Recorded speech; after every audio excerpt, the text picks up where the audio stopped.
Oh my gosh! Oh my god. Oh my god. Thank you for your patronage. Thank you!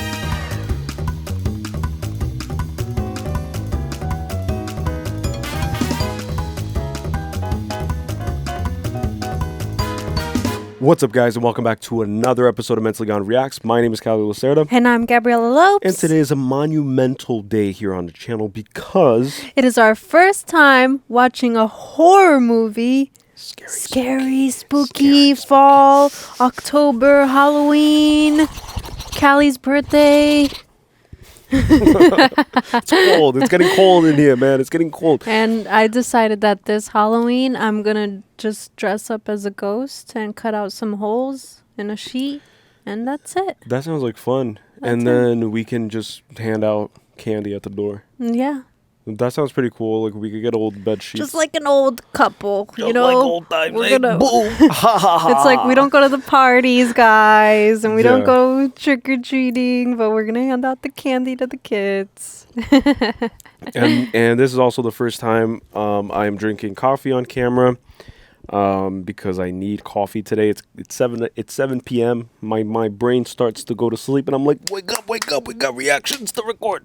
I had some tea. That's my form of caffeine. Tea. Because I'm whatever you want to call that. We're like literally opposites in many ways, and then we're the same person in other ways. Yeah. It's like not alike. We are the same person in other ways. Yeah. In scary ways. Yeah, it's scarier than whatever this movie is going to be. Scarier than any horror movie out there, I'll tell you. I'm scared. I don't like horror movies. I feel like... What's your story with horror movies? I've seen one that I remember vividly, and that I remember like one scene of it vividly that traumatized me. Which one? I don't remember the name, but it was this like hair in front of the face, like going up into a camera, kind of like scary figure, but that's all I remember of it because I was so young. I'm not really familiar with like horror movies. But it traumatized me. But yeah, it traumatized you. I was just gonna say that I can't be of help because I was gonna share that like my experience with horror movies is that I've always avoided it because I've always been kind of like I always grew up kind of alone in like an empty house. So the thought of entertaining myself with like horror was never on the table. It was never a topic of conversation. And I do have one experience which kind of threw me off of horror forever, I think, until today, kind of. Like now I'm getting back into like experiencing it, and it's going to be on camera. And I might look like a complete wuss, and I might make a fool of myself. I think it's 99% chance of me making a complete fool of myself with being scared. But if it's for the entertainment of the world, then I'm for it. Yeah. But the one traumatic instance was, I think it was like Freddy, right? Freddy is the one that goes into your dreams, right? Like he's the guy with like all the things on his face. Freddy, I'm pretty sure. It was like Freddy versus Jonathan or something like that. I think I know the figure Freddy, but I've never seen the movie though. Not Jonathan. Freddy versus Jason. And I remember watching it with my cousins in Brazil, and because I was like 6 or 5 or 7 or whatever I was, they all together made sure that I was horrified. Kind of like they like pulled pranks on me and like turned off all the lights and locked me in the room, made noises, and there were no adults present to like help me out, and I had to like go through that experience. I've never been afraid of the dark. I've never been like I've never been a kid who was scared. I think maybe with like horror movies and stuff, for example, I would be more anxious prone, but not scared. My brother was more of like the scaredy one, where it was like even well into as we grew up, like I had to, if it was like a dark hallway, I had to go to the light switch and turn it on. So you would go first? I would go first in the dark and just go and turn it on and be like, look, there's nothing there. Even with all these creepy statues in this hallway. Yeah. That's always the worst. It's the statues in the dark. I mean, I do think about like they're kind of watching you. Like you do get that feeling a little bit sometimes like it's moving, with stuff. Like when you're not looking, it moves. Yeah, because they say that it's not that you're afraid of the dark, it's that you're afraid of what's in the dark. You're afraid of the unknown. Yeah. You're afraid of what you don't know. Oh, yeah. Yeah, exactly. Yeah, that's trippy. So we chose Hereditary because it's one of the most recommended movies in terms of like just people commenting and stuff, and it's also just happens to be a horror movie. And Halloween is coming up. It's my birthday. Happy birthday! Cute. Turning 27 years young on this planet. Born on Halloween. My sister and I are both born on Halloween. It was not planned to. It was like 6 years apart, and it just happened the way it happened. Born on Halloween, and I kind of just figured, like, why not just tap into a little bit of horror, try to take the same approach where we'll have our handy-dandy notebooks, we'll take notes, we'll try to assimilate and absorb every scene as much as we can as it's going, as it's happening, and then at the end we'll talk about any experiences and anything that we uncover. Yeah, and then also we've never done horror on the channel, so we do want to celebrate a little different this year. We do want to do a little Halloween weekend, so we might post some scary movies after Halloween, and if you like that, then stick around, and we're gonna have that because we're planning to watch some other ones next, right? We want to do more than just this one for the week. Yeah, like it doesn't have to just be for Halloween. Like this is a whole new genre Halloween. This is a whole new genre that we're venturing into. So similar to like Christopher Nolan movies, which we plan on covering all of his. I was gonna say discography, but I don't think. That's his discography. His whole like filmography, all of his films, discovering new directors and finishing off whichever trilogy or you got what I'm saying, like any movie series that are still in open, like John Wick, for example.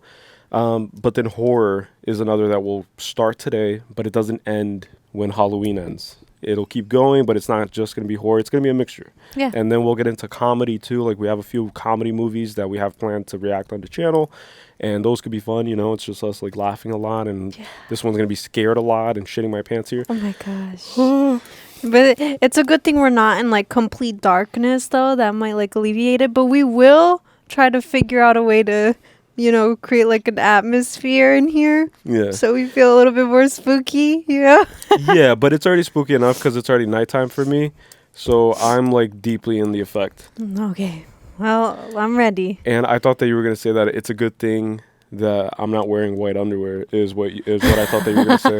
Or I'll have to wash them. No, those I won't allow. Those I'll do by hand myself. Whitey tighties, not Tighty so white whities. anymore after a certain date. And just to give you guys a little bit of perspective with the timeline, like an hour or two ago, we posted Game of Thrones on the channel. So that gives you a little bit of perspective. It takes us it takes usually from recording to posting like 2 to 3 days. And in the intervals between posting, like if it's not a reaction that goes up on the channel, we're going to work very hard and make sure that something goes up on the channel in the interim. But then we just ask for a little bit of patience and maybe some open-mindedness. Like maybe you guys will enjoy the podcast that we're putting out, a little shameless plug. And the other thing that we're going to be posting most likely tomorrow, just like check it out because it's the same things you get with the movie reactions you kind of do get, and you get like nuanced kind of ways of like different things, different types of content, but it's the same tempero, it's the same seasoning, it's the same mentally gun, it's never Tempero wrong. caseiro. I love that. Uy. Do you guys hate it when people are drinking coffee and then they do this? Look, ready? No. Yes. And then they take a big gulp and go. And they go. Yeah, and they go. It's like so refreshing. dramatic. It's like the people who like mix their cold coffee with the ice and they just rattle it around, Yeah, in the cup. They're like. So you were saying? Oh, I'm gonna hold it over here. I'm gonna keep a strong grasp over here because this one's like a little clumsy. A little clumsy over here. Right. But anyways, yes, we're gonna do gaming. I don't think you mentioned it. I don't think you. I was trying to keep it a secret. But that's okay. They don't know which game. It's already gonna be out. And we mentioned it in one of the gaming's gonna be out before this comes out, so it won't matter. Yeah, that's right. So it's not gonna matter. So Secret's already out because you probably already watched it. She got me. But yeah, guys, go explore it because gaming it's fun. It's fun for us. We have a lot of fun doing it. So it'll be fun to do it on camera. It'll be fun to explore new games on camera. I play a lot of FIFA. I don't know if you guys would be interested in me maybe like live streaming FIFA on this channel, but or posting videos of me playing FIFA. But then I could like have side conversations. But I'm pretty decent at FIFA, and I spent more than I've poured in hundreds of hours into FIFA. And I'm pretty good at Call of Duty. Call of Duty, FIFA. If you guys want to see me playing some Sticks and Stones, OG Sticks and Stones. Cold War, OG. But I prefer certain modes. But yeah, I like Call of Duty's fun. Yeah, so then with the gaming on the channel, we will obviously be prioritizing strictly games that have a story to them. And so we're open to recommendations, and a lot of people have recommended certain titles for us to begin with. And we have a lot in store, and it's going to be very fun. It's going to be a very wide range of possibilities on this channel. And if you don't want to stick around for this long intro, please skip ahead and you will find that the reaction will start in promptly 15 or so minutes. T-minus 100 hours. All right, so with that being said, guys, thank you so much. And special thank you to everybody on Patreon, to all the patrons who have been supporting our journey, who believe in what we're doing. Early access to every single movie and TV series will be available on Patreon. And I just really want you guys also to know that all of the comments that everyone leaves on our channel. Oh, just finish the Patreon real sorry, quick. go. No, I was passing it to you. Go. So early access to everything and full uncut reactions. You do have to have your own original copy in order to follow along, but we provide the timestamps for you to click play when we click play, and we can watch it together as if we're in the same room. And then thanks to all the people who leave comments. I'm going to try to get to all the comments. Really appreciate it because it genuinely keeps us going and keeps us pushing forward. And yeah, and I just really appreciate all of the cool comments, all of the fun comments. And if you're going to leave a bad comment, I don't know. Expelliarmus, yeah. Expelled. We just want positive vibes, The world is crazy enough as it is, and Mentally Gone is here to create an environment where everybody can just relax. Yeah. Relax and understand that it's never wrong to be mentally gone. Allow your mind to explore, expand into the infinite unknown of the universe. When you look up in the night sky, and here's Callie already losing his mind in the beginning, being mentally gone right at the start. The only way to do it, when you look up to the sky and you see the stars and the blackness and the void of space, that's what we want to embody, is the void of space, the potentiality, possibility, chaos, but also the opportunity for order. So if everything's chaotic on the channel so far, there's no consistency in post dates, just give it some time. Let it coalesce and let it solidify into something formidable and something respectable and something that will last for ages and ages to come. And that's the goal with this channel, is for our kids to watch. It is for our kids to be entertained by it. And I even told you the other day, that's kind of who I'm doing it for also in the back of my head, the kids that I don't have yet, if that makes sense. Maybe that's weird, but it's kind of like a legacy thing. It's like, do it for the world, for myself, and for future generations. Yeah, this is going to be a little time capsule that we get to look back and really reflect on and have fun doing it and just have our hearts feel full, Time capsule is a perfect word. You always go with words. English major over and here. let's keep the vocabulary very simple over here because I'm a college dropout. An English major over here. You wouldn't think so by looking at her. I'm not. But I'll let you know. English major over here. Teacher's best student. Best student in class. Yeah, right. A great writer, though. You guys should force her to share her writings maybe on the community page or something. But great writer. And yeah. So I guess we'll never know. I'm going to reset the camera because this intro was a little bit longer. But we'll be right back with some important messages. All right, she's getting cozy over there. I don't know why I have an Italian accent. We are from New Jersey, by the way. Oh, I didn't get covers for me. But it's kind of too hot. No, I don't need them, actually. Ooh, covers are nice. Covers could be nice, right? Wait, no, you stay seated, and because you're already in place, and I'll go get a comforter over there. But is that the one you want? There's one like this upstairs in the room. I want that one, but I'm gonna fold it. Okay. So you can share something super personal and vulnerable to the internet right now. This is my Quick. therapy session. Okay, let's see. I really like chicken sandwiches. I don't know. It's personal. Let's wait till Kelly is back. Great job, Gabby. Yay! Thank you guys for sticking around. The pressure was not good. Ah, see? Look what I got. Oh yeah, the Marauders map. It's all full of shadows fur. Yeah, our Siberian Husky Shadinho, Carinho, he sheds like crazy, actually. I think I'm going to keep the keyboard here. Right? Doesn't it make sense? Yeah. Because then I'll have to, like, reach over. Let me get... Keep it right here. And then the coffee, I think I'm going to just hold it a little bit. Spooky. All right, guys, sorry for the little delay. We're a little rusty here. All right, so with that being said, I'm going to do a 5-second countdown for everybody on Patreon so you guys can sync up your copy with ours. When I count down from 5, I will press play, and we will begin the reaction. I am horrified, and I think that's why I'm, like, buying time. Oh, man, like, it's a real kind of, like, deep-seated anxiety with horror movies. But let's do it. Let's do it.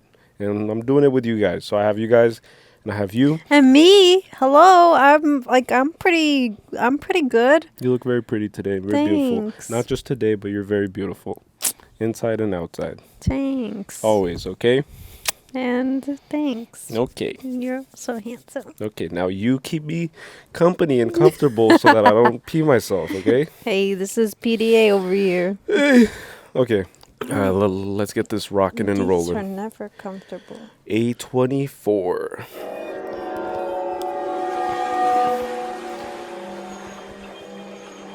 Already letting you guys know too, like there will be screaming, so we'll try to like not distort the audio too much, but just be wary of that. Yeah, just bear with us here. Okay, Ellen Taper Lay, 78, passed away after prolonged illness at her daughter Annie's house on April 3rd, 2018. Beloved wife of the late Martin Lay, R.I.P., devoted mother of Annie Lay Graham and the late Charles Lay, cherished grandmother of Peter Graham and Charlie Graham. She is also survived by her son-in-law, Dr. Stephen Graham. She will be missed, reposing in Kingstone Funeral Home Friday. Burial will take place sometime. I don't know. Okay. Ooh, tree houses. I've always wanted a tree house. I don't think I ever had a phase of wanting one. But most kids want tree houses, right? I guess it's because I didn't have a dad. just like started with like some like deep shit. Because I didn't have a dad to build me a tree house.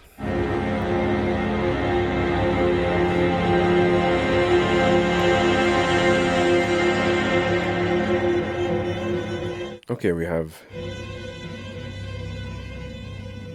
Interesting, we have some paintings on the wall. Oh, these are those like miniature things. Oh, like dioramas? Dioramas, yeah. People usually make them a hobby. Okay, with the structure of that wall over there, it seems like this is an attic. Is this an attic? I don't know.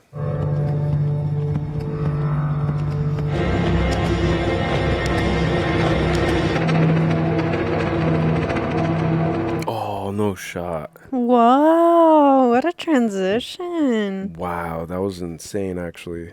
What a shot. I said no shot. What a shot. Come on, Peter. Wake up. Peter. This is Peter. Wake up. Peter. There's your suit. They're probably getting ready for the funeral. The grandmother, right? Do you know if your sister slept in her room last night? Come on, Peter, get up. So they have a mini diorama of the house itself that they're in.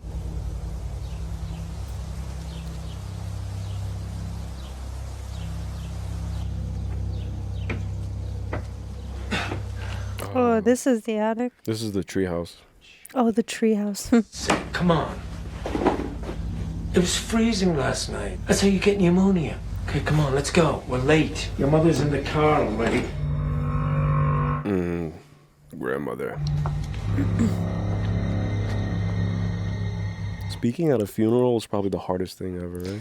I've never been to a funeral. Strange new faces here today. I know my mom would be very touched. Oof. My mother was a very secretive. If you ever thought you knew what was going on with her, and God forbid you tried to confront that, What's that thing that they're wearing? you could always count on her to always have the answer. And if she ever was mistaken, that was your opinion, and you were wrong.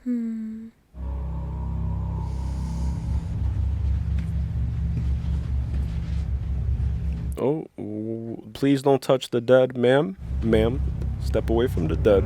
Oh my gosh. That's my favorite chocolate, Hershey's. There aren't nuts in that. No. Does that have nuts? Because we don't have the EpiPen. Charlie, shoes off. Maxie. This is the grandmother's house. Should I be sadder? You should be whatever you are. It'll come. Small World. Annie Lay. On view July, October 20th.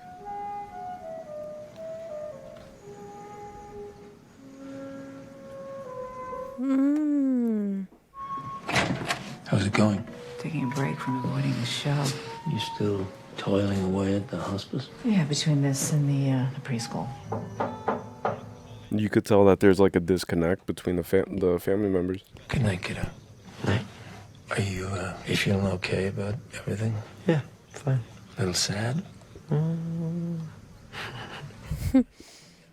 know. It's weird, huh? Love you.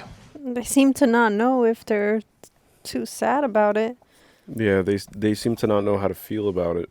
And they don't really communicate with each other openly about anything, doesn't seem. And the grandmother was private, kept all her anxieties to herself, and so did they. Yeah. You know you were her favorite, right? She wanted me to be a boy. You know I was a tomboy when I was growing up. Who's gonna take care of me? You don't think I'm gonna take care of you? But when you die, Well, then Dad will take care of you. Or Peter. You never cried as a baby. Wow, never cried as a baby? What? Is that possible?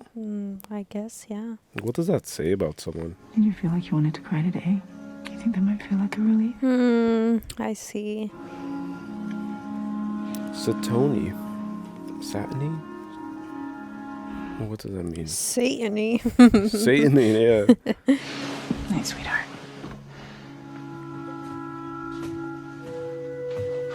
She's very creative, though. I wonder if the treehouse is hers, probably, and not the older brother. She like makes her own dolls, so she's kind of like her mom, but very different in her own. Mom's things.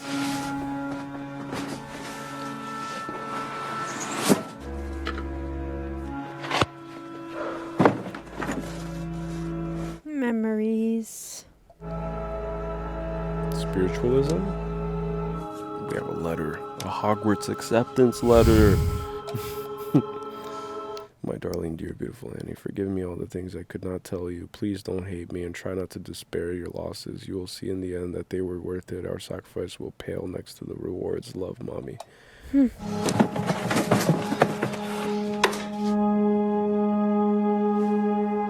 What Oh the my heck? gosh. Oh, what is that? Oh, hello.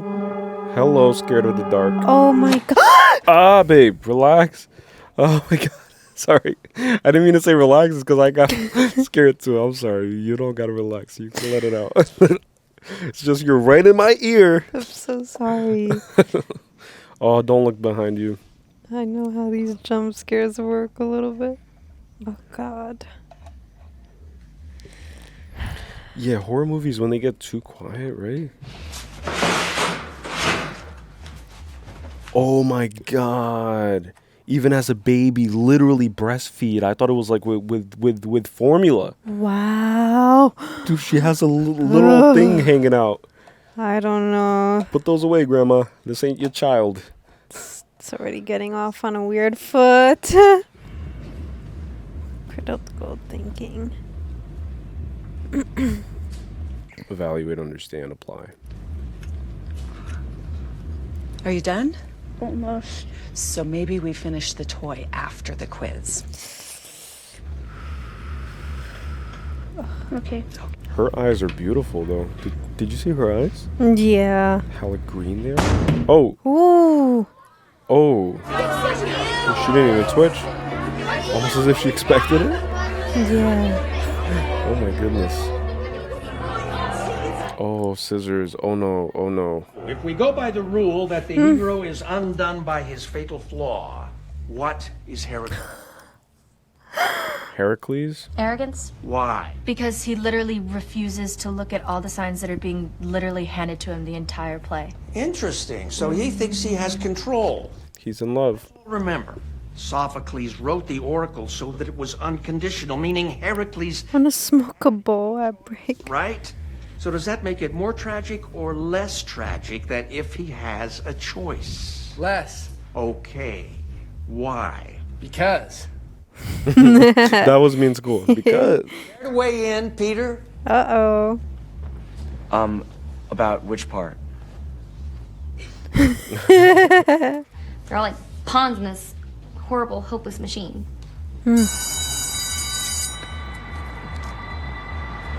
Damn.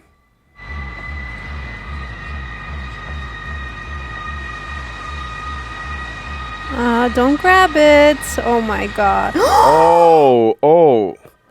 Oh my gosh. Is she decapitating a what pigeon right now? the heck? Oh, I guess we're watching this. Kids will be kids, I guess. And she's stealing the head. Oh gosh. She's gonna save it for later. Oh, she's staring right at us. Is that the grandmother's spirit? Is it?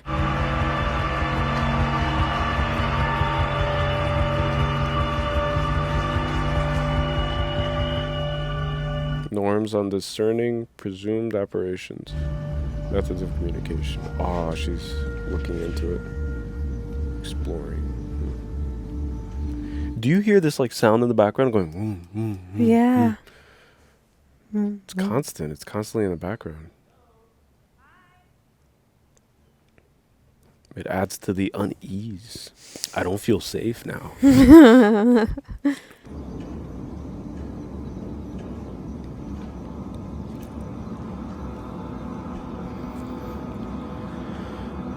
Imagine there's nobody there. This used to be the grandma's room.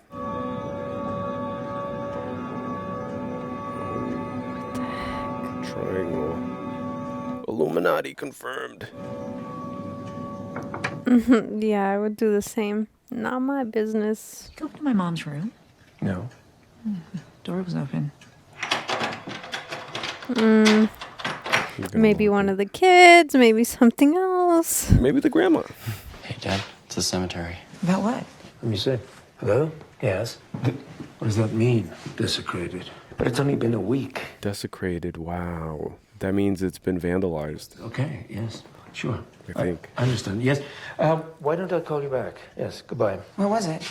Just some billing crap. Okay, well, I'm gonna go see a movie. Okay. She doesn't want to panic her. Desecrated. Okay. Something's happening at the cemetery with grandma. And they keep a lot of things from each other, it seems. And she's going to watch it alone. Yeah.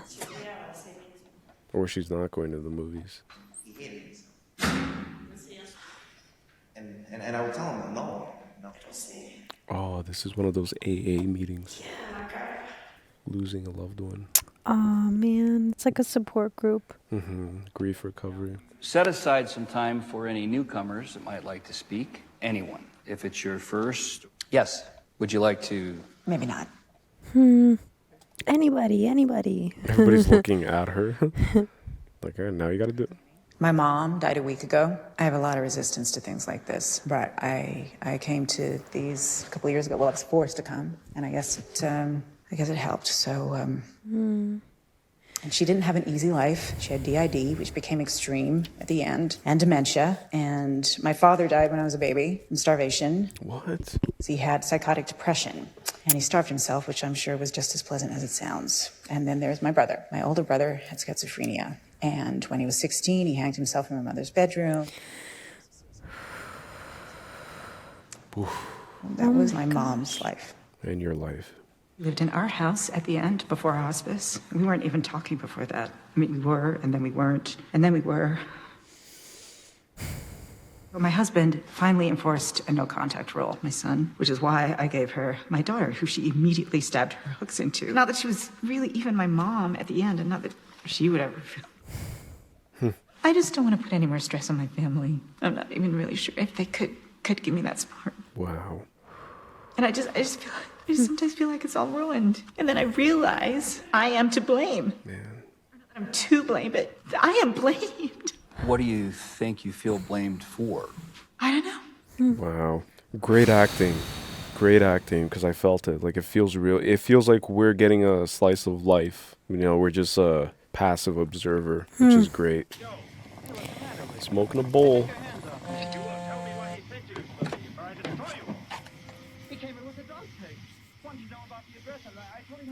Bring your peener. Maybe the son seems the most normal. Oh, there was a person watching him, you saw? With the breathing, and he didn't even notice it. Oh, God, stop. Maybe the son is the most normal, because she's gluing a pigeon head onto old prescription medication. Well, that's what happens when the grandma put her hooks in there, you know. True, and put other things in, you know. Yeah, weird grandma.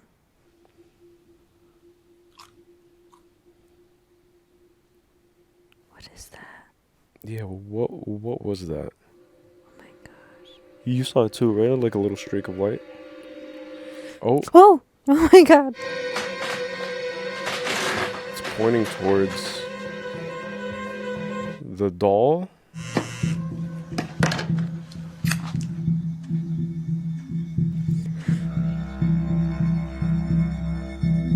Promise we won't judge.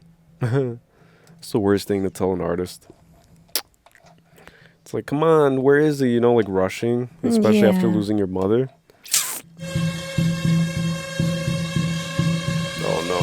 Oh no, I have a bad feeling. No, the music's getting weird. Stop. Yeah, look, footsteps. Huge footsteps. Muddy boots. Damn, she's even reenacting her exhibit. What? Talk about wanting to have control, huh?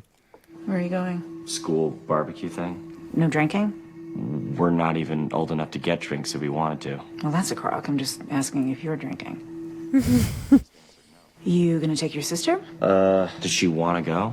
Have you asked her? To a house party? To a barbecue, a school barbecue, he said. Oh. So it's Charlie, Peter. What's the mom's name? Annie? Yeah. What's the dad's name? I don't know. I don't know what's going on. Oh no. Nope. No, thank you. Oh, why is she clicking her tongue?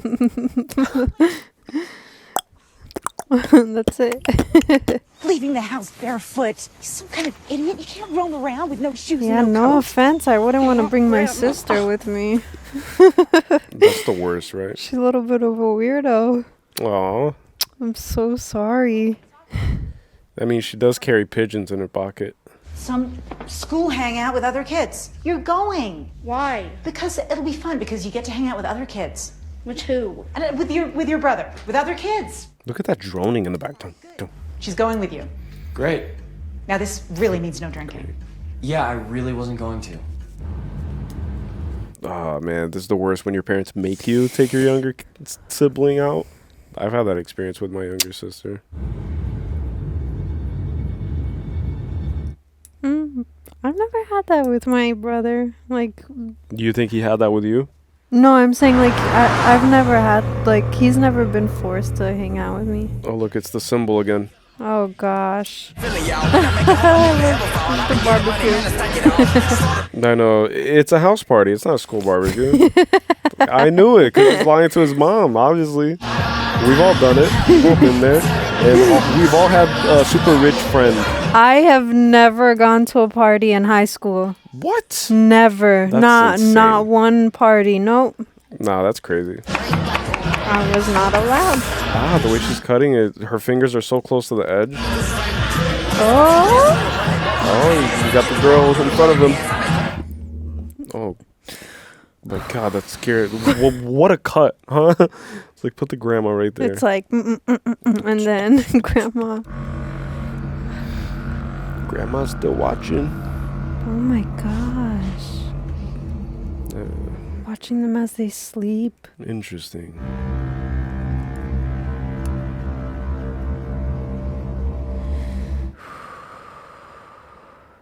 Oh, hi. Whoa. How's the party? Hi. Why, you want to know if you should come? Yeah. Hey, do you happen to smoke at all? I'm really good. The other room has a bong. Great way to break the ice. Take a few hits, break the ice. You want to wait out here for a second? Oh, shit, look. They're giving out chocolate cake. But hurry up, they're gonna run out. Come on, Charlie. Chocolate. With peanuts. She's allergic because of the EpiPen. Oh no. Peter has weed. Oh, it's like And he everybody. he thought it was gonna be them alone. Oh my God. Oh my God. He probably doesn't have an EpiPen, does he? Oh no. Oh God. That was your sister downstairs? Yeah. Is your sister hot? I actually saw her drawing me last week. Oh, yeah? Yeah, she made me look retarded. This girl's kind of not the vibe. No, she's not.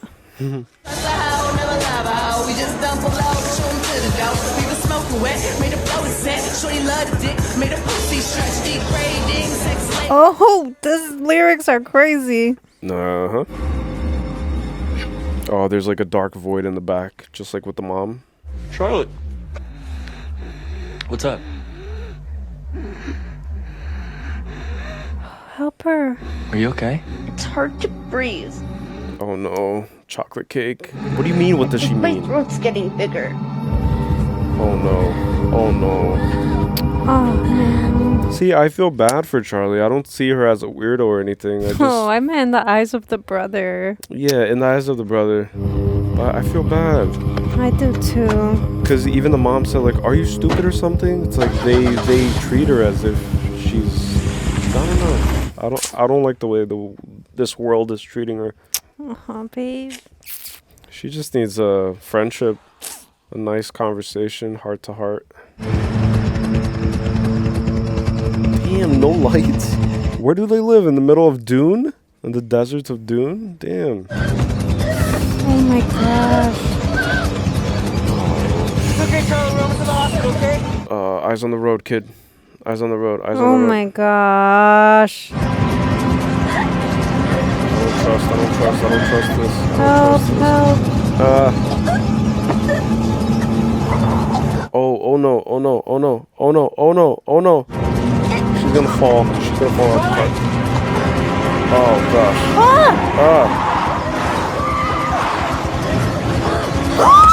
Oh my gosh. Oh my God. No. Did I just see her head come off? Is that what happened? Oh my gosh. Oh my goodness.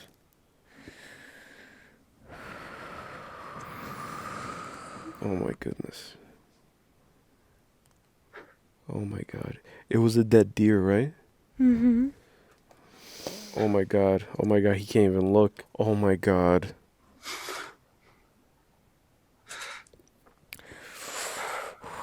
Ooh.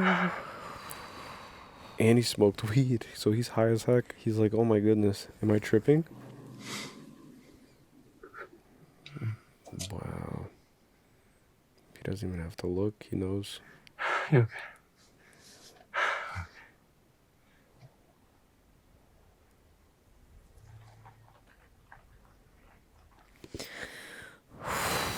He just drives away? Oh my gosh. What? What the heck? He doesn't call his parents? What are you gonna tell him? Hey, I decapitated my... I'm pretty sure I saw her head go out. Like, her head hit the thing and her body stayed. Oh my god, he doesn't even go to look at it. Wow.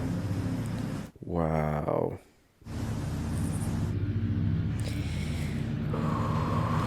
Okay, good. They're home. Okay, good, they're home. Steve is the dad's name.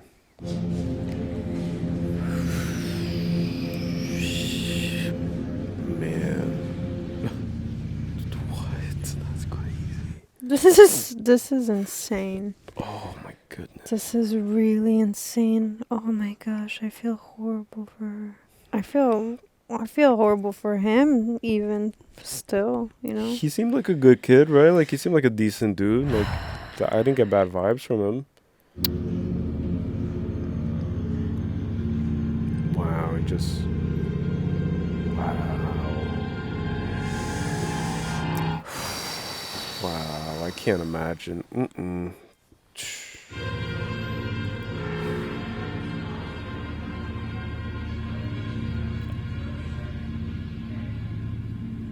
Wow, they still haven't realized.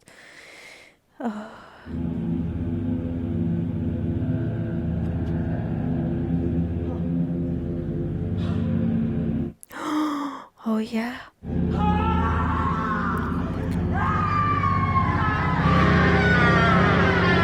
Oh my god.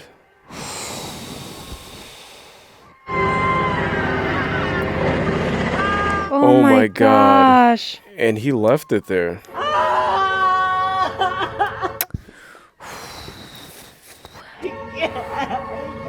I just want to die. Wow. Oh my god. That's crazy. Oh gosh, imagine how he feels. Oh my god. Oh my gosh.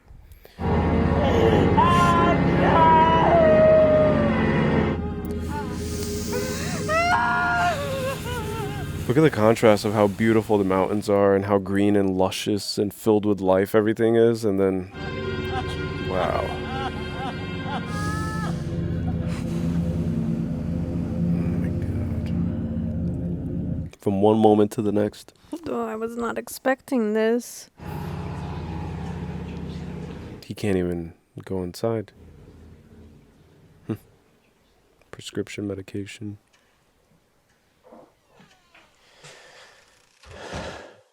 They have to reassure him though that it's alright. Yeah, they have to talk to the kid.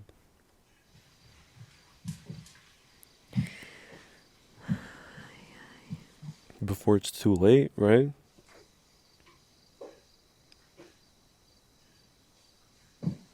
Zaz. What are these names?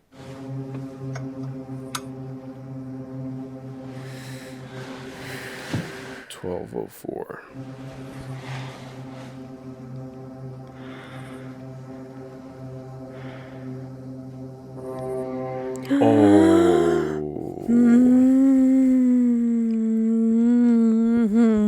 And that's where she woke up in the beginning, right? In the treehouse? Yeah. Oh, now they're going to go through her drawings. Now they're going to look at the drawings. Oh, gosh. It's always in retrospect, right? When it's too late. Yeah, like they don't seem very involved, you know? At all. At all, really. Ooh, I feel a little bit sick. Woo. I know, right? Ooh. We gotta just breathe. Do you want to take a break? If you need to take a break, you can tell me. Yeah, horror movies like this is one of the reasons. It's like, from what I remember, they're not really fun per se, but they could be fun. Like, it is a fun experience, but it's heavy. Man, it's heavy. It's real. I think horror is just reality. Oh, it's the mom in there. Yeah, she's sleeping in there. And that's probably like a heater, right? Like one of those portable heaters. Yeah, because he said it's like cold and you could get hypothermia. It's freezing. He's probably completely dissociated by now, right? Oh, he still sees the...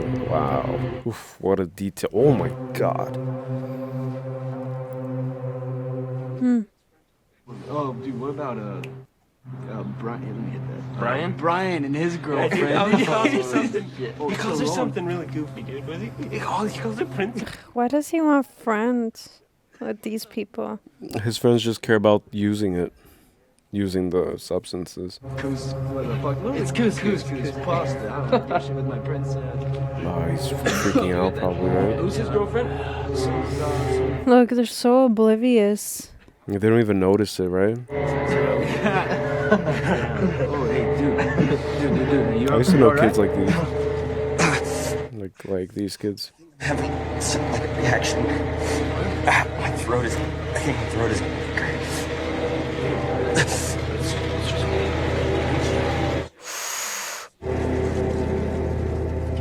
Wow. He doesn't even use the car anymore.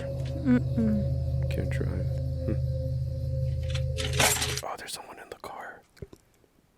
There's someone in the car. I see it.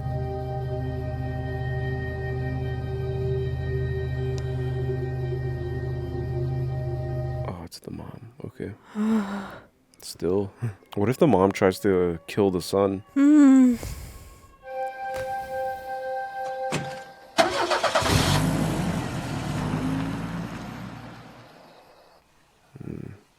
Oh, it's like she was waiting for him to get home. So she could go to the support group, maybe? Yeah. You should maybe consider it. Perhaps, right? I don't like this camera. What am I gonna do on my bed? Oh, I'm so sorry. Oh my god. I'm like more scared of your reaction than I am of the movie. I'm so sorry to chase you down. Yeah. Were you not coming in, or? Come on. Sorry, I recognize you from a few months ago. I'm Joan. My daughter was. I'm so sorry. Come in with me, or we could even just have a coffee. I'm sorry, really. I can't. I really did forget something. My son died. How old was yours? 13. My son and my grandson drowned 4 months ago. The little one was 7. I've been coming here for a couple of months now. Sometimes it makes it less lonely. And now I'm about to embarrass myself, but if you need someone to talk to, as we all do, if you need it. She should. Oh. Thank you. Really. Do we have those small composition notebooks? Mm-hmm. Okay, so she has a little friend now who she can, relate to, going through the same thing. She can't talk to her husband, or they don't talk to each other, it seems. It seems like he really keeps it together, The movies. Okay. I'll come up with you. Okay. The movies.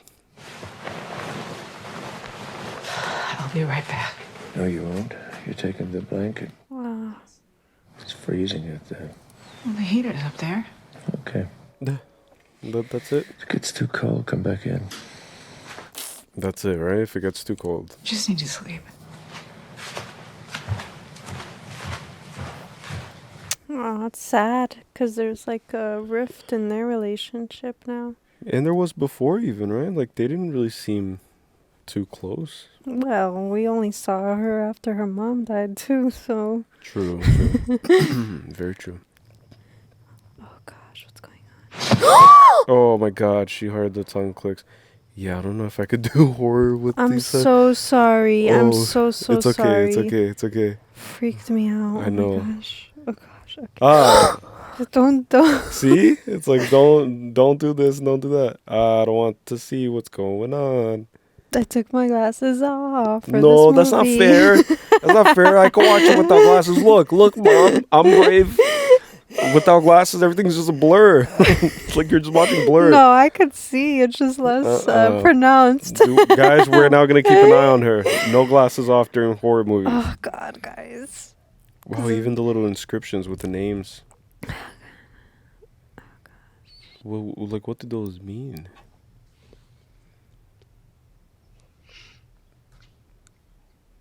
Oh no. See, he's like thoughtful. He does seem very thoughtful. That's the color of the casket Oh yeah. of the funeral. Ooh. Call me superstitious, but I don't believe in accidents. That's actually a real thing. Like, I don't believe in accidents. I believe, not that everything's connected, but I do think everything happens for a reason. Oh look, it's spelled on the number. Joan, right? Is her name Joan? Yeah. Joan. Okay. Grief definitely helps if you get it out. If you cry it out, if you scream and yell, but also if you share it with somebody. Oh, I'm proud of her. She's taking a step. I know, right? The droning in the background is the whole movie. Damn. Oh yeah, it really keeps you Joni. Oh, Annie, you came. It's a little earlier than we said. Ah, you're perfect. Come in. Grandma energy. Welcome, Matt. Kind of cute, huh? Yeah, my mother used to embroider once just like that. Did she really? Isn't that funny? Please come in. Sit. First, there's the smell of something wrong. And then the body. Covered in black blood like tar. Tartarus. And her head wasn't there, so I couldn't see her face. And they were her clothes, hands, and her little fingernails.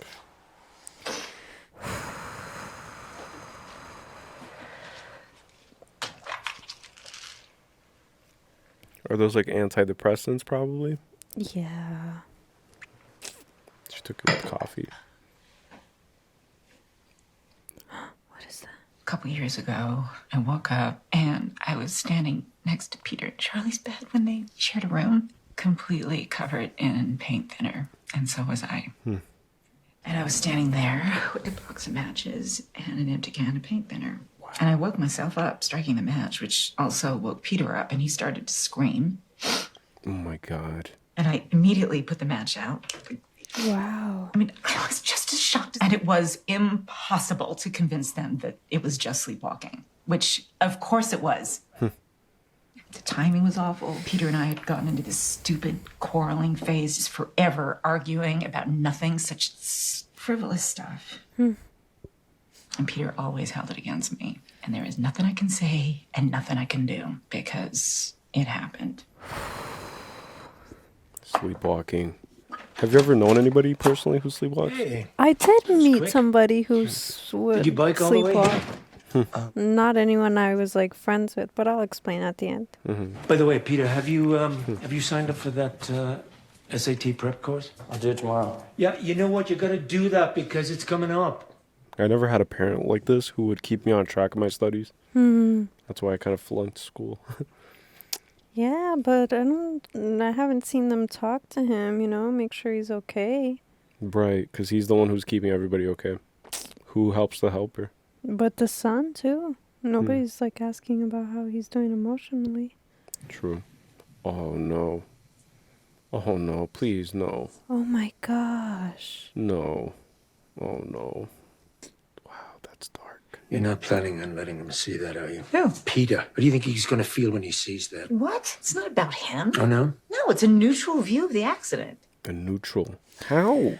How can you produce that? You can't. You, of all people. Are you coming down to dinner? I'm making dinner. No, I made the dinner. I came to get you. Come, stay, whatever you want. I don't really give a shit. What a hard life. Wow. Makes me feel grateful, Because it could be worse. This is what this is teaching. It could always be worse.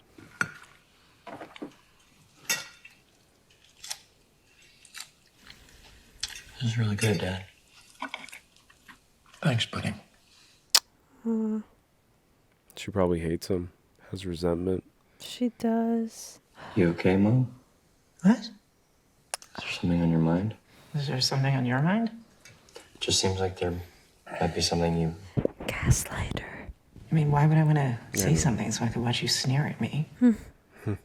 Sneer at you? I don't ever sneer at you. Oh, sweetie, you don't have to. You get your point across. Okay, so fine, then say what you want to say then. Peter. I don't want to say anything. I've tried saying Okay, so things. try again, release yourself. Oh, release you mean? Yeah, fine, release me. Just say it. Just...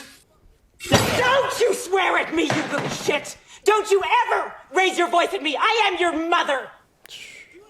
All I do is worry and slave and defend you, and all I get back is that face on your face! Wow. Resentment and always so annoyed. Well, now your sister is dead! Wow, what the fuck? I wish I could shield you from the knowledge that you did what you did, but your sister is dead! She is gone forever! I can't accept, and I can't forgive. Because... Oh my god. Because nobody admits anything they've done! Wow. We could both relate to that, right? With our families. I can speak for myself. I can relate. Just hold it all in until it explodes. That's the motto in my family. What about you, Mom? She didn't want to go to the party. So why was she there? Right. We're stopping this right now. I said stop right now. Damn, you can see the hatred bubbling up. Fine. And it's shot again like it's the miniatures, the small art. What's the name again? Sorry. Dioramas, I think. Diorama, yeah. Oh man, it's really sad. I don't know what the actress's name is, but amazing, amazing. I want to watch more movies with her. She's very expressive. So she said that she's been shifting between the preschool dioramas and the hospice, working Joel's art supplies. It's like Michael's. Yeah, we should go to Michael's again and get some. We occasionally paint. We're you know. Maybe we'll show it in the next reaction. Yeah, I'll show it. Oh, what a coincidence. Joan? Annie! Hi. Oh! Joan, I like you, Joan. Oh, I don't know hi. though, but I think I How like are you. you? Oh, Annie, I'm okay. I'm getting weird vibes. Something happened, Annie, and I feel completely turned around. What happened? I don't even know if I should say. What do you mean? I have to reset. But I think I am crazy. No, not at all. All right, come on. I met a spiritual medium. Oh. They brought in the spirit of a man from the 19th century. And the man sitting next to me was a completely cynical neurologist. And he looked permanently changed by the end of it. I approached the medium afterwards. I asked her about my son and my grandson. She conjured my grandson. No. I know what that's mine. I've seen that song like. I wouldn't believe it either. I didn't believe it. Comment below if you guys believe in that. Spiritual mediums. What are you doing right now? I'm just here. Do you want to come over? Please, Annie, I really think you should. It would be everything if you came. Oh, heck no. But she wants to, she seems like she just wants to help. So I don't know. Maybe she doesn't know fully what she's doing, though. I have like a radar with people, and this lady's freaking me out a little bit. I don't fully trust her yet. I would never do this with you. Do like a seance, conjuring spirits and meddling with that. Never. Ouija boards, never touched one. Put my hand on the glass. Ever. But I'm not going to add pressure. Oh no, I'm scared. Louis, are you here? It's Grandma. Oh, she felt a presence. I rebuke anything that's happening right now. If you are here with us, please just try and slide the glass. Louis, if you're here.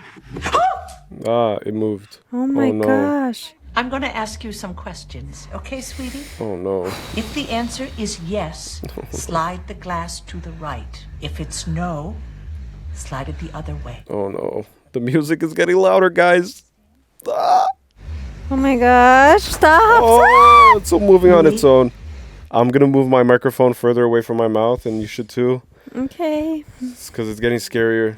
Are you in pain? It's okay. It's okay. Oh my gosh. Louis, I brought your chalkboard. Oh, Remember your goodness. chalkboard? Oh my goodness. The cup is still moving. Oh my god.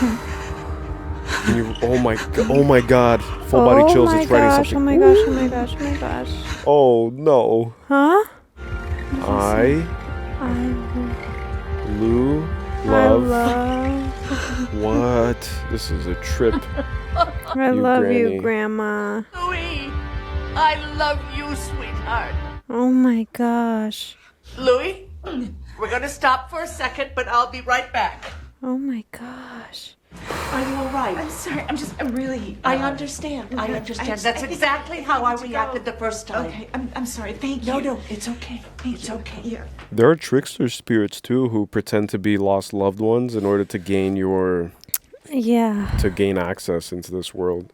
If you want to try this on your own, first light the candle, then choose an item that belonged to your daughter. Then when you're ready, read this out loud. Every syllable, very carefully. Sorry, why? What is it? I don't know what language it is. The medium had me read it first. It's to make things start. Oh Remember, gosh. your whole family, every member needs to be in the house. What? Everyone. Very important. Okay. Gave her the candle too. You didn't kill her, Annie. What? She isn't gone. Yeah, I don't think it's a good idea to tell someone to do a ritual on their own. Oh my god! Oh my god! Oh my god! No. I just almost broke both of our fingers. Oh, the clicking is insane. Nope. Ah. Okay. Oh my god. No. Not with these headphones. Heck no. The people who watch this in theaters, rest in peace. Oh I don't know my how you goodness. guys dealt with screams and oh god, what the heck? I kind of don't want to hear her say the language or whatever. I kind of don't either. I kind of want to take off the headphones when that happens. I kind of do too. I'm so sorry. If that makes us superstitious, I'm superstitious, okay? I'm very sorry. I don't like that. I don't like being kind of like like brainwashed. If I don't understand it, it's not going to enter my ears. I am so sorry. Yeah, I don't really like that. Oh, the ants. The ants that were eating her face, right? Yeah. There, I'm going to position my headphones a little like here because I guess it's reaching a boiling point with this movie. Yeah. We're like more than halfway through. Yeah.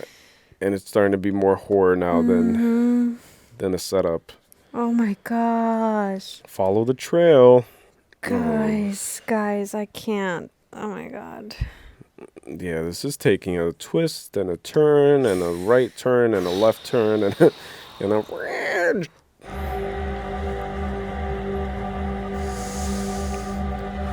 I wonder how she's going to convince all the other, like her son and her husband, to take part in the seance. Well, she just said they have to be in the house. They don't have to actively participate? She didn't say that. So she could just do it against everybody's wishes to be involved. Or the sons. That's a good question. I'm always looking behind them in the darkness. Oh, she sees something. What is it? Do we have to see it? Oops. What is that? What happened? It's the sun. But is this real, or is she hallucinating? Is she sleepwalking, maybe? You think she's sleepwalking? Yeah. Oh, he's drowning. This? Oh my god. Oh my gosh. What are you doing? Oh no. Oh, she was sleepwalking. What's going on? You were sleepwalking. Oh my goodness. Nightmare walking. I'm sorry. Is Charlie here?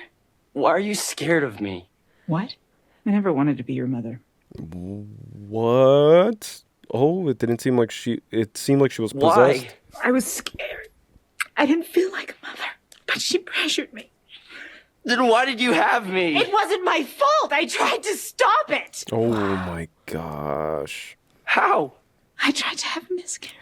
You tried to kill me. You tried Love to kill you. me. I did. I was trying to save you. What's going on? Oh no!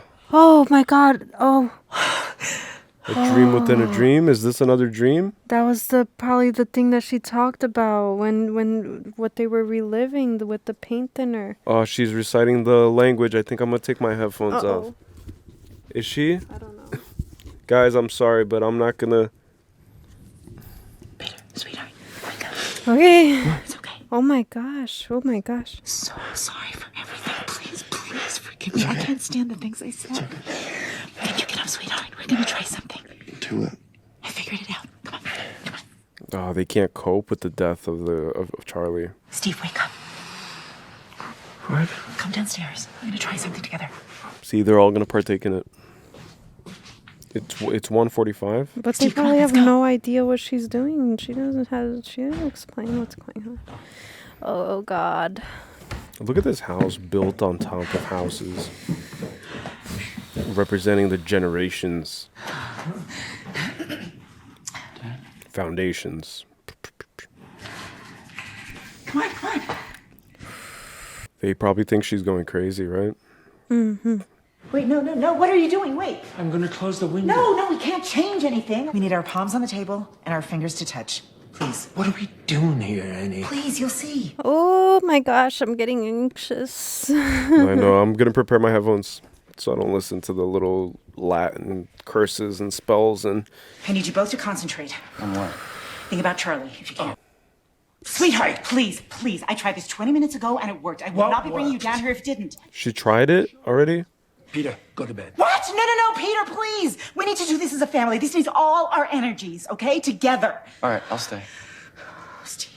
Steve, please. I really need you to be open to this. Please, I promise. Both of you. Oh my God, man. Come on, Steve. Come on. I promise. At the end of the day, it's a mother who's trying to cope, right? And so they're like, all right. Yeah. I read that earlier. I don't think I need to read that again. You're gonna take your headphones What off? language is even that? Try to concentrate. I don't want to take it out. Charlie, are you here? Okay, there's no spells. But also, don't be afraid, okay? No, I'm not afraid. I just don't like the idea of being exposed to something I'm not consenting to. I think she already did it, so we're good. Now, if you're in here, Charlie, I want you to move the glass for us. Even if it's just a tiny bit, even if it's just... I don't want to hold your hand. No, don't worry. Because I'm scared I'll, like, No, it's aggressively, okay. whatever. It's okay. Because I get my flitches. What the hell?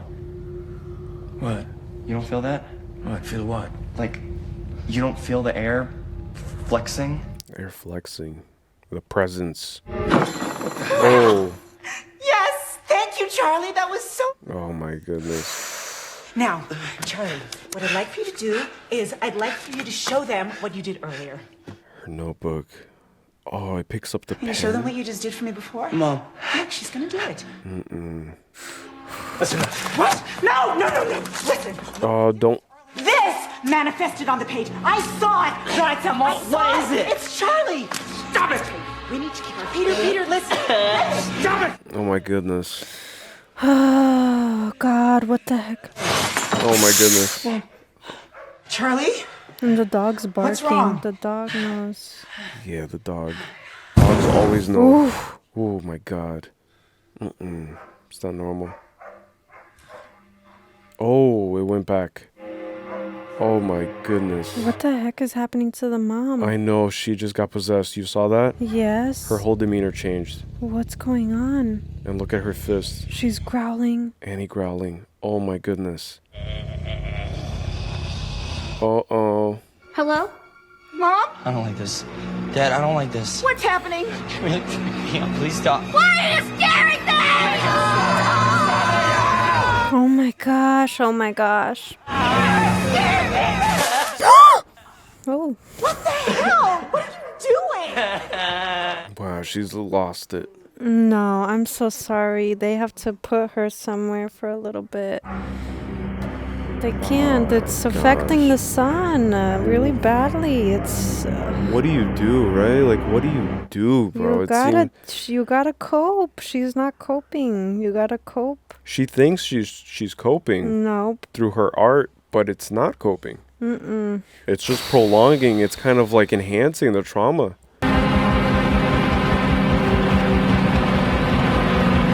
I just realized I don't want to read those words out loud. Oh. Yeah. Our Yes, country same. has had What the many heck is ups and that? downs, economically speaking. We've talked about the struggle. Oh, God. And he has to go to school like nothing happened. I know, right? In an era that Oh, my became known goodness. appropriately What is as that? the It's Great the light again. Look. for a Oh, decade. no. The We same one suffered that through many the hardships. sister saw. In Oh, no. 1920, many for decades. He shouldn't be This is forced to go where to school, right? federal government Oh, no. Oh my goodness. Oh reflection. my goodness. Oh, man. I hate. Oh my gosh, Oh, my stop. God. No. Oh, my God. Oh my god, stop. Oh, my God. Stop it. Oh, my God. Hello? You guys would just call me from school in complete hysterics. Charlie? What? What?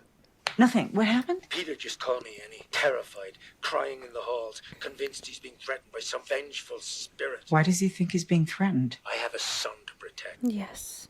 What does that mean? It means that that's what I'm worried about right now, and that's how I'm... Hey, don't talk to me like this. He's my son, too.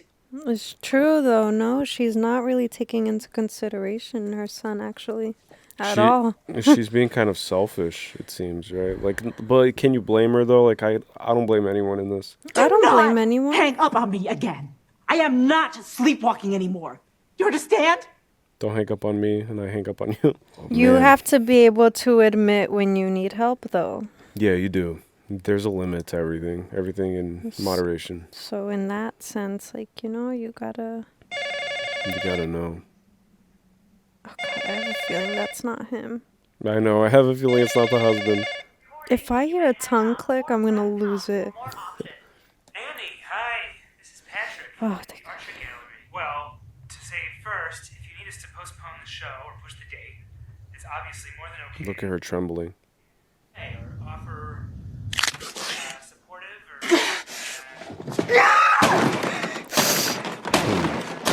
They're not calling to check in on her. They're calling to Yeah. get the work done. We're like close to the end of the movie, Annie? right? What's that smell? Yeah. What is that smell? Mm-hmm. That smelly smell.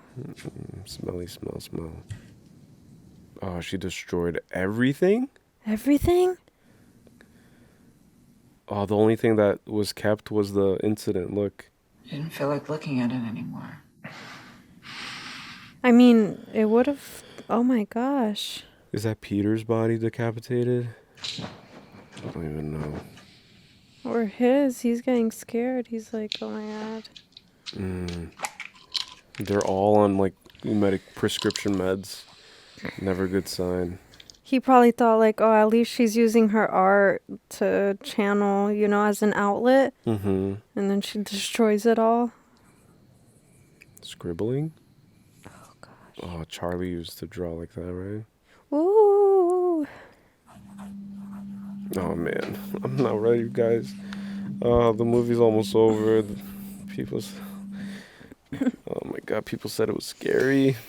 Oh, my gosh. Stop. It's just a movie. We got this, right? It is we just got a this. movie. Come on. Hey, We're from Jersey. it's just a movie. Come on. I'll fight these demons. Yeah, I'll fight them. God. Oh, you see SpongeBob in the corner? That's weird because I just referenced SpongeBob when I said that smelly smell. Really? Yes. That's weird. I He's did. right there in the corner on the shelf. Oh my goodness, that's weird. Don't freak me out. That is weird. You said SpongeBob. Ooh, that's trippy. I don't even know where my pen went. No pen. Oh no, what is this? Protect yourself, Peter. I know. Your mother's out to get you. Oh no. Oh my goodness. No, thank you. I'm gonna lose my freaking mind with this tongue clicking. Oh, he sees. Oh, he sees Oh her. my goodness. No, go away. Oh. You think he's having nightmares though? Because he said he was having a nightmare. Oh, look at her face. Oh my goodness. Oh my goodness. Oh my goodness.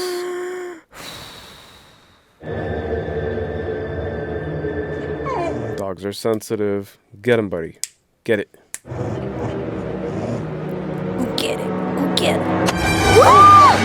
Oh my God. What's going on? Who's doing that? crushing. Oh my goodness. Help! Oh my goodness. What's wrong, baby? What's happening? You were pulling on my head! What? No, I wasn't. I just came in. You were screaming. What happened? Who was that? In the corner, and then you started trying to pull my head off. Oh my goodness. Peter, listen to me. I don't know what's happening or what you just saw, but I'm stopping this. I'm the only one who can fix this. Oh gosh. What the Oh my heck? gosh, something's happening. Was it her? Was it not her? I don't know. I don't know what to believe. Oh, look. Is this... Oh, that's the dad. This is the dad? No, that's the brother? I see the birthmark. You're right, because of the birthmark. Oh my goodness. What's going on? Oh my goodness. She's like regretting it. She's gonna try to throw it out into the fire. I wonder how Joan is holding up with her freaking grandson. I know, right? Like who's Joan? Like, where is she gonna tie in? She started this kind of. She introduced her to this.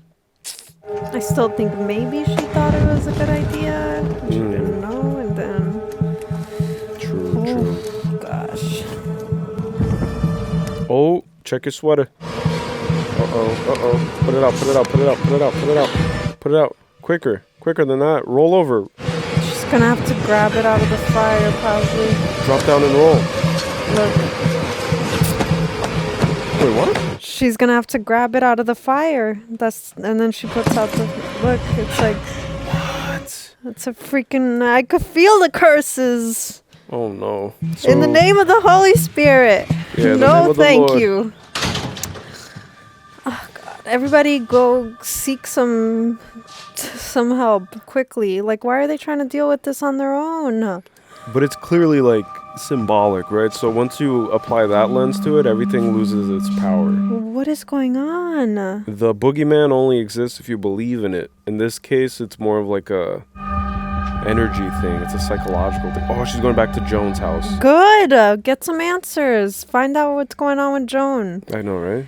Because I'm done. Oh, upside down.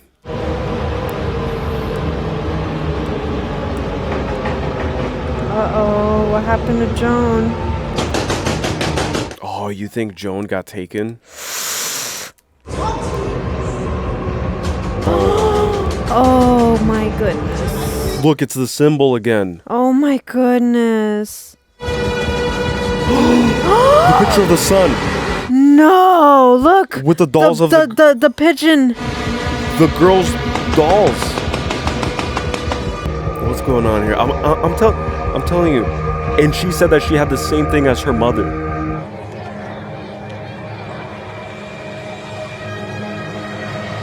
I expel you! What the heck? Saturday! Dagony! No. I still see the guys going. Get out! What the heck, Joan? Joan, what the heck? I told you I didn't trust Joan. I didn't She trust seemed like a nice lady. Oh, look, Annie. The grandmother made it for all of her friends. And that's why when she mentioned it, Joan is like, what a coincidence, huh? Oh no, look, the symbol. Oh, this is probably like their grimoire. Yeah, that's like an old grimoire. Invocations. Oh no. Oh, I see. It's a vulnerable host, only when the ritual is complete. Yeah, so it's about vulnerability. I see what's happening. So it's basically like a deal with the devil. So they summon this spirit of sorts to gain wealth? Yeah, and wisdom and knowledge and control over people. I don't like this. Which, by the way, that specific demon thing is one of the kings of hell, of the 9 kings of hell in Dante's Inferno. Oh my god. Holy moly. Oh, right there, Joan. The first one? Oh, I didn't even recognize. I just recognize now. Oh my gosh. These are all members of her grandma's friends. Oh my gosh.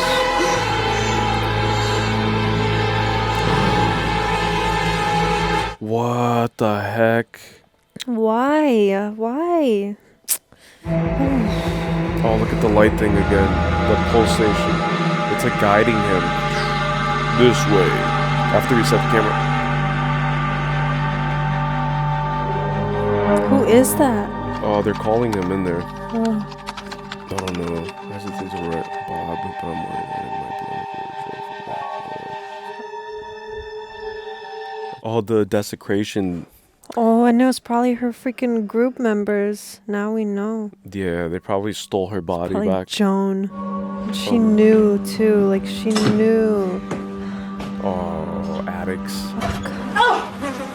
Oh, heck no.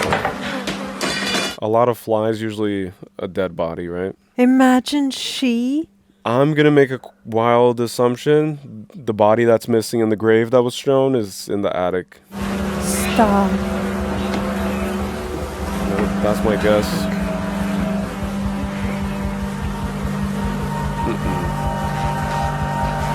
And there's a candle next to the feet. Oh my god, it is. With the symbols, right? Where's the head? Oh my goodness. Oh my goodness. With the same sigil. Oh, I don't know. Oh my There it goodness. Clytemnestra is driven by revenge. Just like Nope. Oh my goodness. It's moving from ear to ear. Yeah, that's what I was gonna say. Look, I hear it too. Oh man, he's freaking out. What is going on? Uh-oh. Oh my god. Peter, are you alright? Oh my goodness. Oh my god. Can you breathe? Oh my god, it seems like he's like... Oh my god. Oh my goodness. Oh my goodness. Oh my god.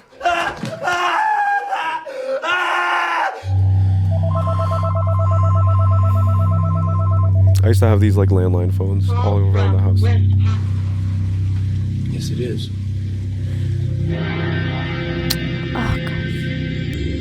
So he broke his nose. Dad is ready to cut it. Cut it off.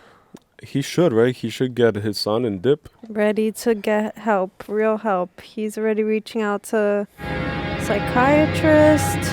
Yeah, but he needs help too. Look at that. Oh my god. I knew it was just a matter of time before he breaks, poor thing.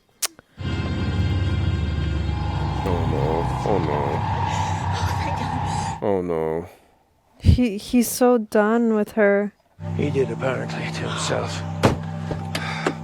Is this the same Smashed car? his face into his own desk. I don't think so. It seems like there's only the one car now. Steve, upstairs in the attic when you were gone, I went up there. And I really need you to go up there and see what I saw. Imagine it's not there anymore. Yeah, I mean, I think it's my mother, but I can't tell because the skin's all black and she's all distended, but the head is gone. Imagine it's not there. Oh my god, he's gonna think she's totally lost it. Yeah. He's not gonna believe her. Look, he's already... You mean more than your mother's headless body? Of course there is. Yeah, Oh he's my starting to goodness. just treat her as a crazy lady. Oh, there's the flies. Maybe he does see it, right? Oh, look who's coming to say hi.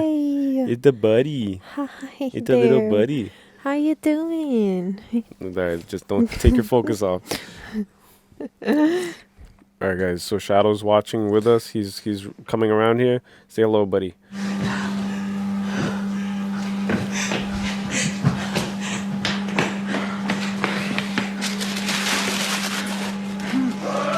Oh, he screams. Look. Oh my goodness. He saw it. My friend, her grandson died. She took me in her apartment. No, listen, she taught me how to do the seance. I didn't even want to, but she brought her grandson back, and I saw it and felt it just like you did with Charlie. He's gonna think that she stole the body. That's Joan. She didn't even mention knowing my mom, and I've never met her before, but she approached me. This was painted above the body, right? In blood. You dug up the grave. Oh my gosh, no. God damn it, listen to me, Steve. I know you don't trust me. Oh my God. Something that is in this house, I don't know what it is, but it is after Peter. I watched these pages. Man. Started it. If we destroy this book, Technically, her it mom will did. take me to. I tried to burn it. I tried, but my arm caught on fire on its own as if I was linked to it because I am linked to it. I understand this now. Steve, if we don't destroy this book. Oh my goodness. She's willing to kill herself. We have to do this, please, please, please, please. Oh my goodness. He's like questioning, right? Like he's contemplating. But Look, fluid, gas, fire, combustible fluid. Lighter fluid. Lighter fluid. Gas, combustible. I need you to trust me, Steve. It's my fault. Oh man. And I'm just too fucking scared that if we don't do it, it's gonna be Peter, it's gonna be our son. Know this, I know. So I just please. Man. Oh, that's so sad. That's so sad. What if he catches on fire? Because she caught on fire. It seemed like it only affected her, maybe because she was the first to do it. Please. Now listen to me. She's a great actor. Oh, she's gonna tell him, like, just let it burn no matter what. I love you, Steve. I love you so much. Oh my God, he doesn't believe it, I don't think at all. And I love Peter so much. I think he's just processing loss. Like he lost her, you know? Like he's gonna have to lose her. He doesn't believe that she's gonna set on fire. That's why he's like, oh, okay, like I'm gonna do it. He's sad that she's lost it. I feel like that's what he's feeling. I'm not going to do this with you. See, he's like, I'm not gonna give in to these imaginations. No, it's not helpful. Oh my God. Oh my gosh! Oh my gosh! Oh my God, it didn't matter. Oh my God, he's burning alive. Oh my God. Oh, you saw the light? Oh, the light is the thing. The like pulsating light. Oh, look how many people. You saw? Oh, I thought those were mannequins out of, oh my God, I just processed it. I thought it was a miniature. That's what's grabbing him in the middle of the night. You see how many? How many people or things? Yes. So he wakes up, his dad burnt alive. Oh, no. Oh my gosh. And the mom is possessed. Yeah. You could tell in her eyes. Her Yeah, you eyes could like tell. shift. Like, you know? This house needs more light. This house needs Jesus. It does. That too. It needs God. It needs something. Oh my goodness. Okay, we're almost in the end. I don't know, like how long is this movie? I'm ready to leave. Scary movies always feel longer, don't they? Like they always feel... Because time flies when you're having fun, not when you're... Because you want them to end sooner, so it's kind of like, oh my gosh. I know. He doesn't even remember getting home, right? Technically? No. Oh What my God. the heck? Oh, she was crawling on those walls. Yeah, dude. Made no noise. That is not your mother. Oh my God, now the son is alone. No dad to protect him. Oh, shoot. Just with the mom. Oh my goodness. Honestly, just get out of here. Like, that's what I would have just decided. Like, I don't want to. I would have gotten in the car I and don't want to driven be here. until there was no gas left, until I had no money for gas, nothing. Oh, the flies. I don't want to hurt your hand, but I'll hold it though. No, it's okay, baby. I don't want you to hold it and hurt it. No, I'll hold it here. It's okay. I'm here. I got you. It's okay. Don't be scared, okay? gonna be alright. It's just a movie. Mom? Dad? Mm-mm. So that leads to Charlie's room, right? The one up the stairs? Mm-hmm. I think so. Interesting. Mom? Yeah, dude. I don't think your parents are home anymore. Oh, the anticipation with the clock ticking. Yeah. I'm like looking around to see if I see the mom crawling on the ceiling or something. Oh, God. And to me, it looked like she was floating. She was like flying. Yeah. I didn't even know what she was doing.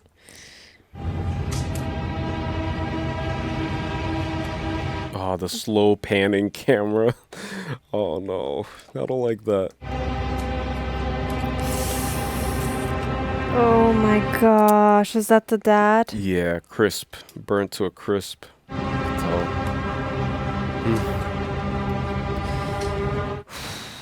Man, he probably thinks he's in another bad dream, huh? I feel horrible for the son. I feel horrible for the son. Legs Oh up my there. God. Legs up Oh there. my gosh. Oh my gosh. Legs. Oh my gosh. Yep. Oh my goodness. What the heck? Oh my goodness. Ooh, I don't like this at all. Wow. Look at the ring. Huh. Wow. Wow. He's gonna think his mom did it? Oh, there's more. Oh my God, is he... Oh my goodness. Is he naked? Is he smiling? Yeah. Oh no. Oh no. It's okay, buddy. Oh no. I don't think it's okay, buddy. Oh no. Oh my goodness. Oh my gosh, she just... Why is she chasing him? Why? I don't know. I don't want to find out. Ah. Oh, it's okay, buddy. Shush. Oh, he's going in the attic. Oh, that's the one place where...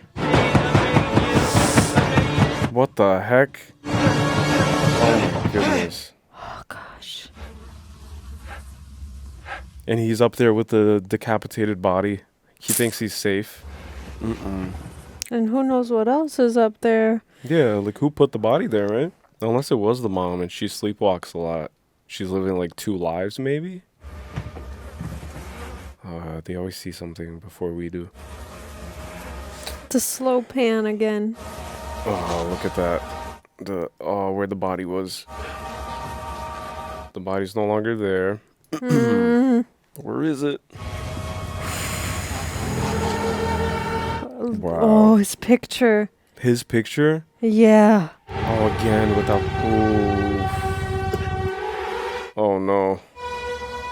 So it's gonna end with him dying. Like that's what this demon wants, right? Yeah, they want them. Yeah, just gotta wake up. Oh my goodness. Wake up. Imagine how that feels. Flesh tearing and squelching. Oof. Oh no. Absolutely no. No. Oh, heck no. Heck no. Please no. Did the mom make it up? What? Oh my god, it's probably hovering on the ceiling. What is she doing? Oh, is she cutting her head off? She's cutting her own head off. Oh my goodness. Oh my goodness. Oh my goodness. No. Oof. Man, this is rough. Oh my god. Oh my goodness. Oh my goodness. What is this, bro? What's going on? Oh, she did it with the head. Oh my god, now get out of there. Oh, please don't be dead. Oh no, what's going on? Oh, there's the shadow thing. There's the little spirit thing. Oh no. Oh god, now it's possessing him. This doesn't explain the middle-aged naked people. Oh! Oh my god. You might be right, she was hovering. It didn't seem like, yeah. She was like floating when I saw her. I was like... I always keep looking behind him. Like, Oh no. Whose spirit is that though? Is that the what's that? Is that the dog? Yeah, that's probably the dog. Probably killed the dog. Is it Charlie's spirit because of the clicking, or is it the demon thing? What the? What is going on? It's so random. It's kind of funny, but I'm like, They're all like, you're all like, hey, you like what you see? oh, my palms are sweaty. Palms are sweaty. My knees are weak. Knees weak. Arms my are heavy. arms are heavy. There's vomit soon. There's gonna be vomit on my sweater already. Mine too. Very soon, vomit. Oh God. Oh no. He's gonna go? Of course. You see your mom floating up to the treehouse first, and you pass by a few naked neighbors? Well, we lost him. That's not him anymore. Yeah, I don't think it's him. Sorry. Oh my goodness. Oh gosh. Yeah. Okay. That's where I sign out. I signed out a few, like an hour ago. This thing is weird. Oh, I think I need to sit up. So they're bowing. I'm confused. Does the mom still have her head on? Oh.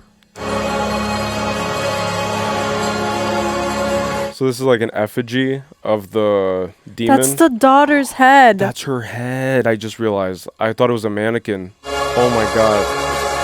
You're right. So the daughter... Oh, and that's the mother's decapitated head. Decapitated body. And that's the grandmother without a head. Wow. Wow. That's So strange. who was behind him? Wasn't that his mom? Oh, the one that... These are the spirits then? These are probably like friends of the grandma, right? Yeah, look, Joan.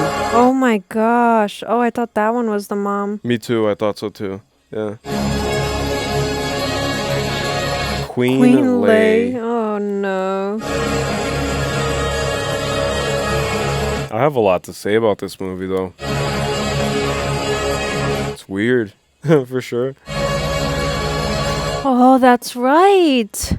The demon is said that he basically wants to assume a male body. And so he is now in complete possession of Peter's body, I think. And they're all bowing to him now. I guess. Hey. It's all right. Charlie. Charlie's an ambiguous name too, You're right? all right now. Oh, it is the sister. What the? You are Paimon, one of the 8 kings of hell. See, 8 kings and not 9. I thought it was 9. We have looked to the northwest and called you in. We've corrected your first female body. We reject the Trinity and pray devoutly to you, great Paimon. Give us your knowledge of all secret things. Bring us honor, wealth, and good familiars. All men to our will, as we have bound ourselves for now and ever to yours. Wow. Imagine that's still him, and he's like, "What are you talking about?" Hail, Paimon!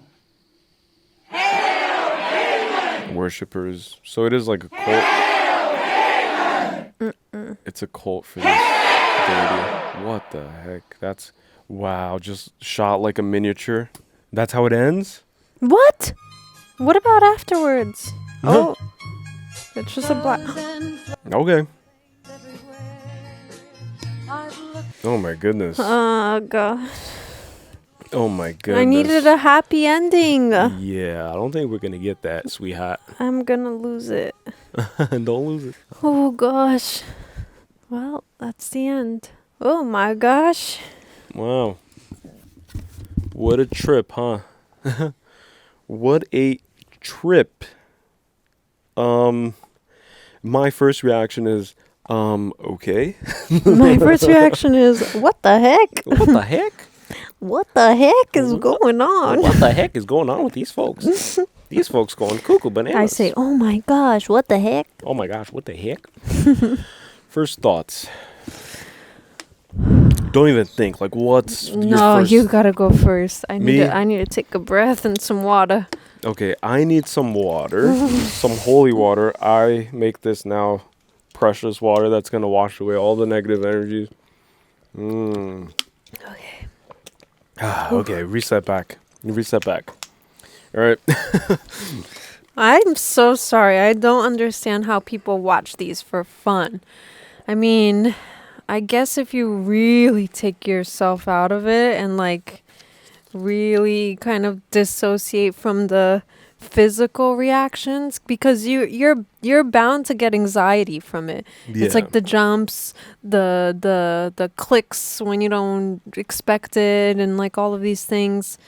So you can't control your physical response to what's happening. And so I question people who really love horror Yeah. movies. You know what? Like, Do you guys love that like feeling, that like unease? Like I think it's the same as people who love roller coasters or who love skydiving. I think there's a thrill that comes with the unknown communicating and reaching back to you or to a character in a film.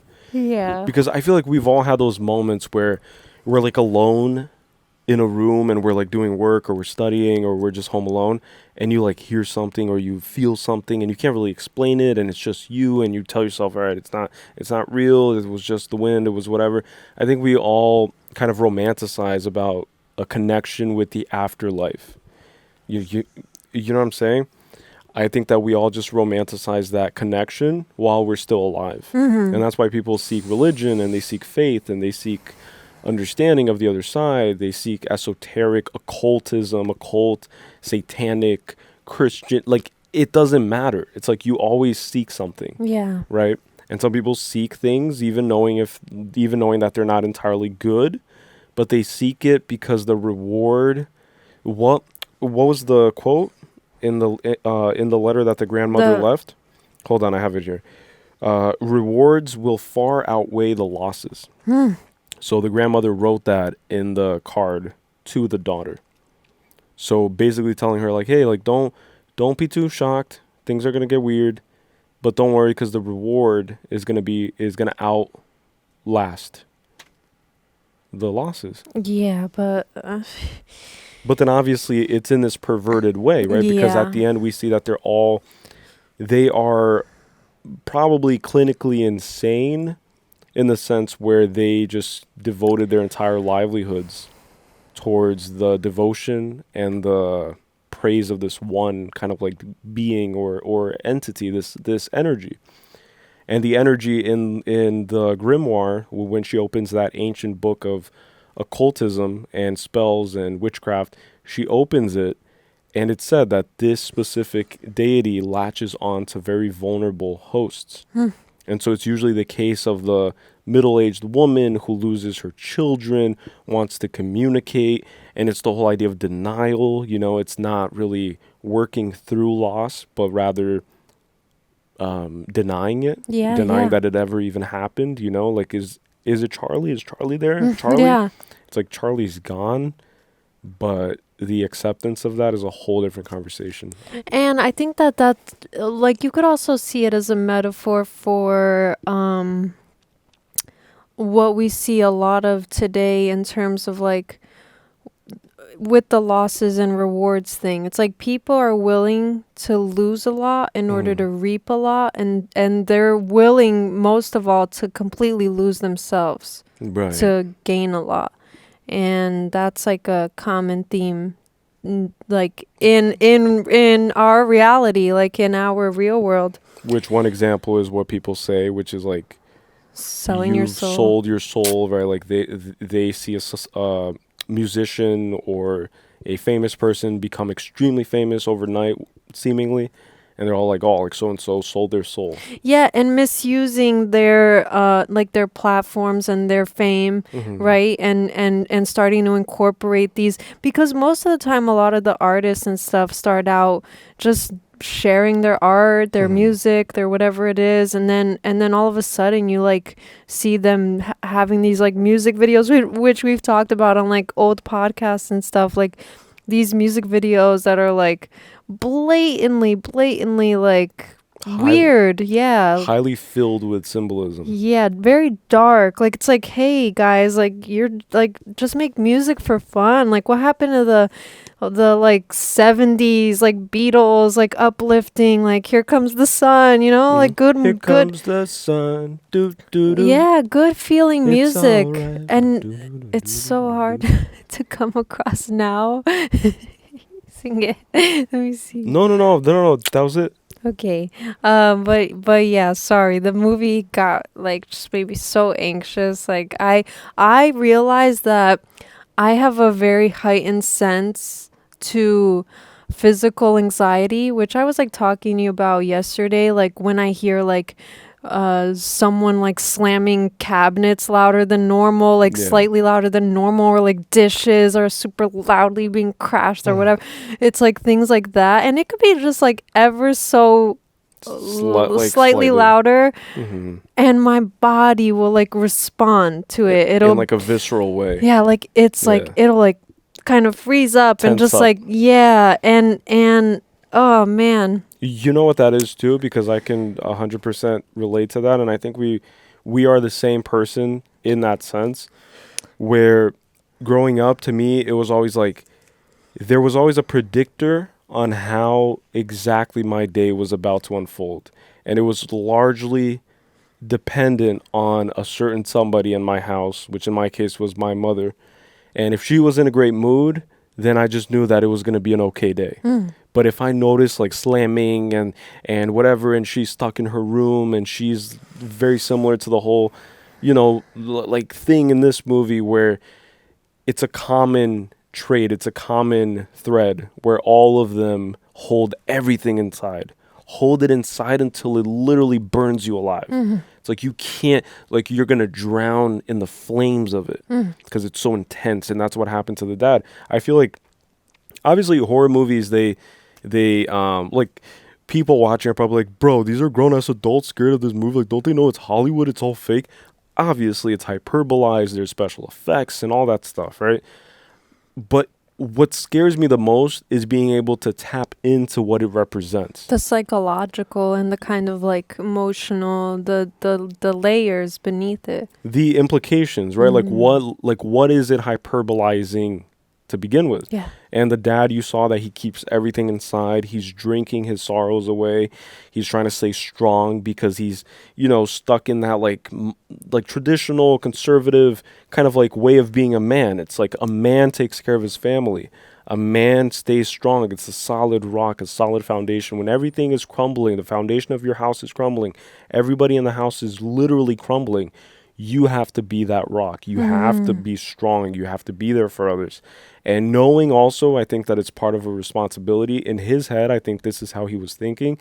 Part of the job of being a husband, a father, a dad, a husband, a father, a dad, a husband, a father, and a man is that you have to accept the fact that maybe you won't have a rock to lean on.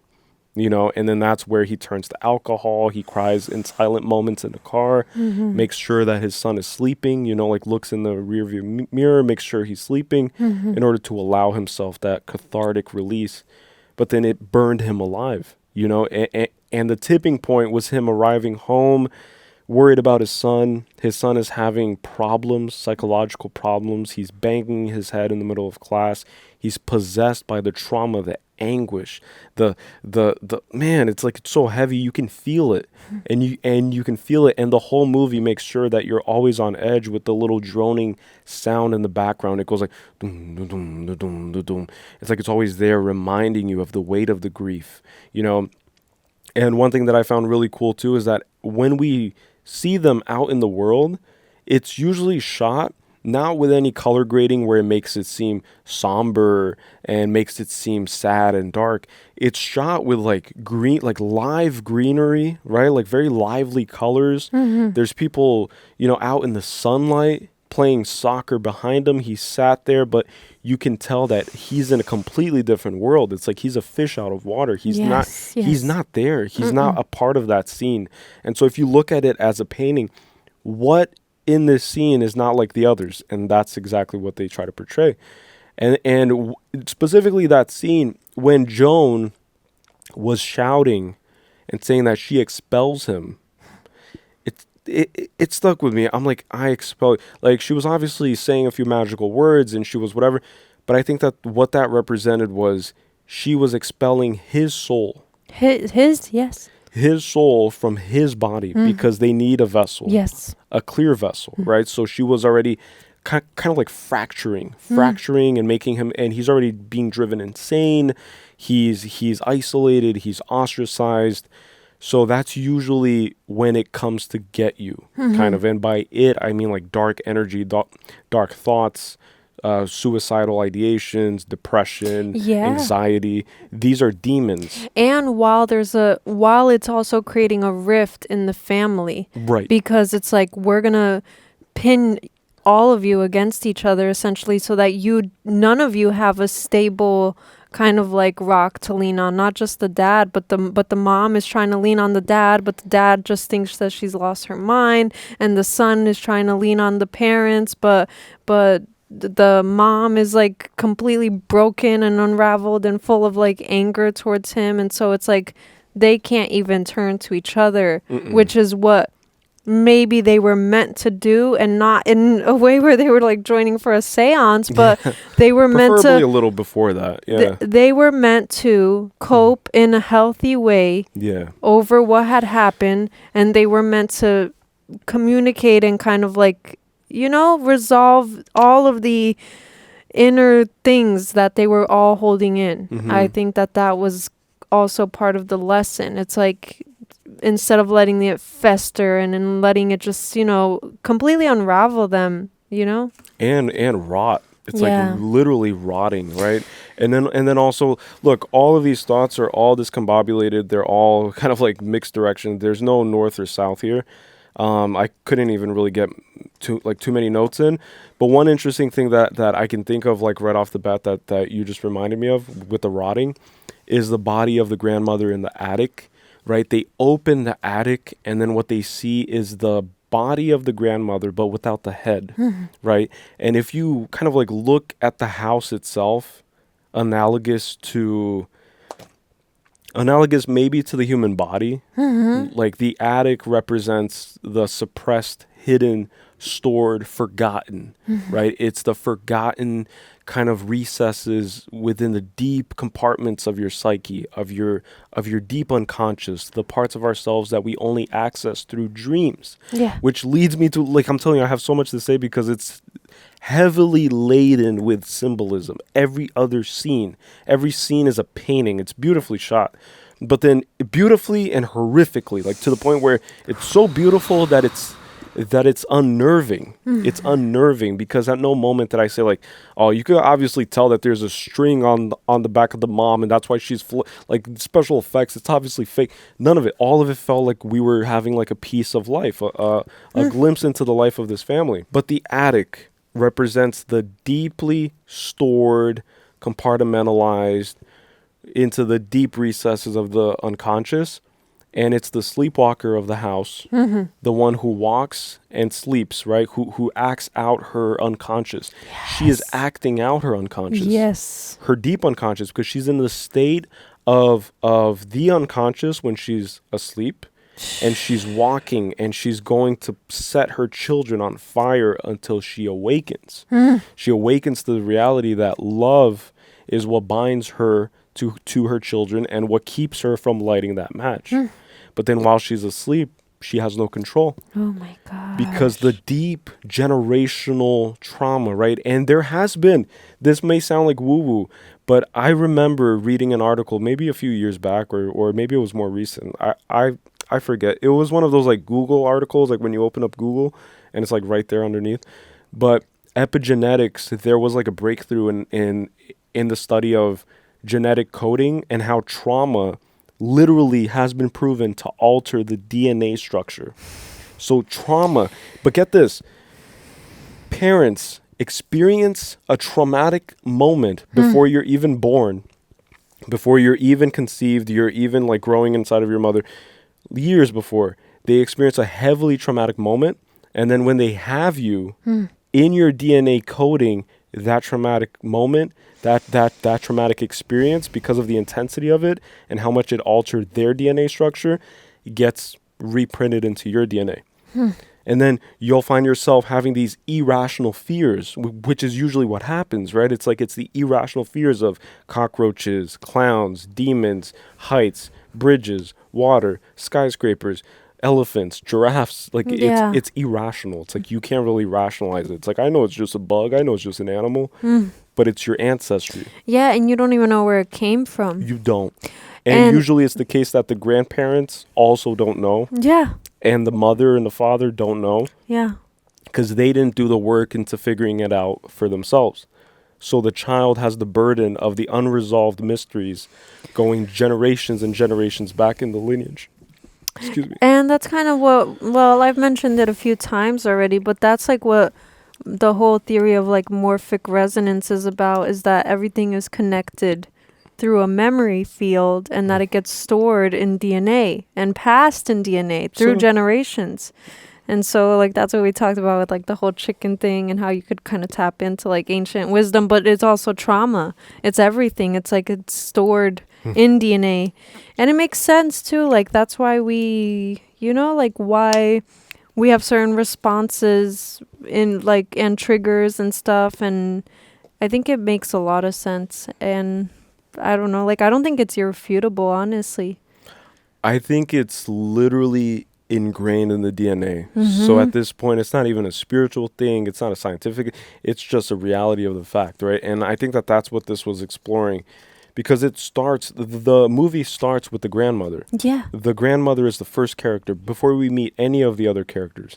And so that leads me to believe like, okay, so when we perceive the movie as it's meant to be perceived through the camera lens, are we also the grandmother observing everything? Is that why the like camera is always kind of in the right moment at the right time, experiencing, making sure that everything's unfolding? And there are a few other things that blew my mind now in retrospect because of the ending, but I'm just gonna like pass it back and forth. Go. Are you sure? Yeah. Okay, guys, bear with me, please. This is Mentally Gone for a reason. Bear with me. The teacher in the background, because I think like these movies, nothing is a coincidence, right? The directors and everybody involved, every little detail is intentional. Like it serves a purpose. It's a plot device. And I think that when the teacher was talking about Heracles or Heracles? Hercules? No, Heracles. I didn't get the name. Heracles. The teacher was talking about a Greek tragic story, right? A Greek tragedy story. And he was basically having a conversation with the classroom about the idea of predestination and free will. So do we just basically act out our script without knowing it? Like every person's life is predestined. It's preordained. It's before you're even born, you know exactly what your life is going to pan out to be like. But then when you're born, you forget, and then you kind of just are a victim to the forces of this universe, of this thing that we call life, and you act out your life, but you think that you have free will, but in reality, maybe you don't. So that's the question that the teacher was positing, and then he asked the class, and then he asked Peter, but then Peter wasn't paying attention. He asked the class, does it make it more tragic if the answer is that it's predestined and the characters have no control over their destiny and they're forced to act out even the most atrocious realities? Or do they have the free will? If they have the free will, does that make it more or less tragic? And then one of the students said that it makes it less tragic if the characters don't have free will. Right? Isn't that what he said? Maybe, yeah, but I forget. But that's beside the point. Like the whole point is the predestination versus free will. But then what do you think? Like which of the two is more tragic? I think that like doing atrocious things out of free will, or doing it because it's predestined? Well, I can't answer that question without first saying the following. What I'm trying to say with all this, first of all, is not to answer that question. It's more so to apply it to the family. In their case, I think that everybody remained preoccupied with what had happened. Mm-hmm. Right? With loss of the grandmother and then loss of the daughter and sister and so on. I think that when you're in that state of preoccupation of constantly dreading and constantly reenacting and constantly reliving, like the lady Annie is an artist, right? She literally recreates moments of her life in miniature form. And my way of understanding that is that she is trying to heal her trauma through her art. But what she's actually accomplishing is just the like reaffirming every single trauma through her art. Yeah. And that's what I was going to say too. It's like not just the accident, because that was the one that she kept like untouched, right? When she destroyed most of the other ones. But even things that it seems like didn't happen, you know, like things that maybe she was imagining or dreaming of, right? Like it would be her and her husband sleeping in bed and the mom standing at the door. Like I don't know if that happened or if she was recreating it because it was like something that she was feeling, you know, like if that was like presently something that she felt was happening, was that her mom was like, her dead mom maybe was like standing in the doorway of their bedroom. So it is kind of like, it is weird in the sense of what I said. Like I think that the husband wanted to see it as like her using it to kind of like channel her pain and to kind of like work through it and like use it as an outlet. But then it just seemed like to be what you were saying, which is that it was just kind of like giving it more credence and giving it more not credence but more weight, you know. Yeah, I think that she was locking all of them into the reality by creating this miniature replication of the events. Like she was locking all of them into the feeling, into the state of those things happening. So she was constantly reliving it and forcing everybody to relive it.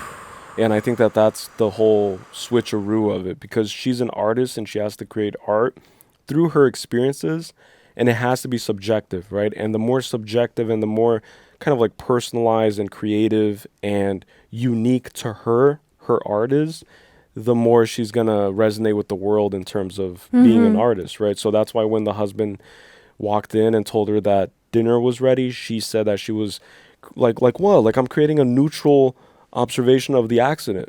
Like, there's no such thing. Like, you can't do that. You're literally, it's impossible for her to be able to create anything neutral relating to what has happened to her daughter. Impossible. Impossible, especially as an artist. And that's what showed at the dinner table, because then she completely lost it. Like just by the son complimenting the dad's cooking, it was the fuse that was needed to kind of like, you know, make her go off. It was like, oh yeah, like his cooking kind of like, maybe he's never complimented her cooking, as stupid as that sounds, but that's what kind of like unraveled the whole thread of like everything that she was bottling inside towards him and then him towards her. But yeah, it is. Oh, it's just like really heavy. Like if I'm here like heaving and stuff, guys, it's just because it's like I'm like getting past the again, because I feel a lot of like physical response to things, and like I don't know what that is, but it may also explain like why, like when I was in the car accident, I literally passed out because of just how like, you know, intense like the physical response ended up being, you know. And I think that that's what I'm kind of just realizing right now a little bit, is that I get, and it explains why I'm so like, I have these like mannerisms of kind of like fidgeting, and I can't really sit still. It's like, it's a lot of, you know, physical response to keep me grounded, or to kind of try to work my way through it, you know?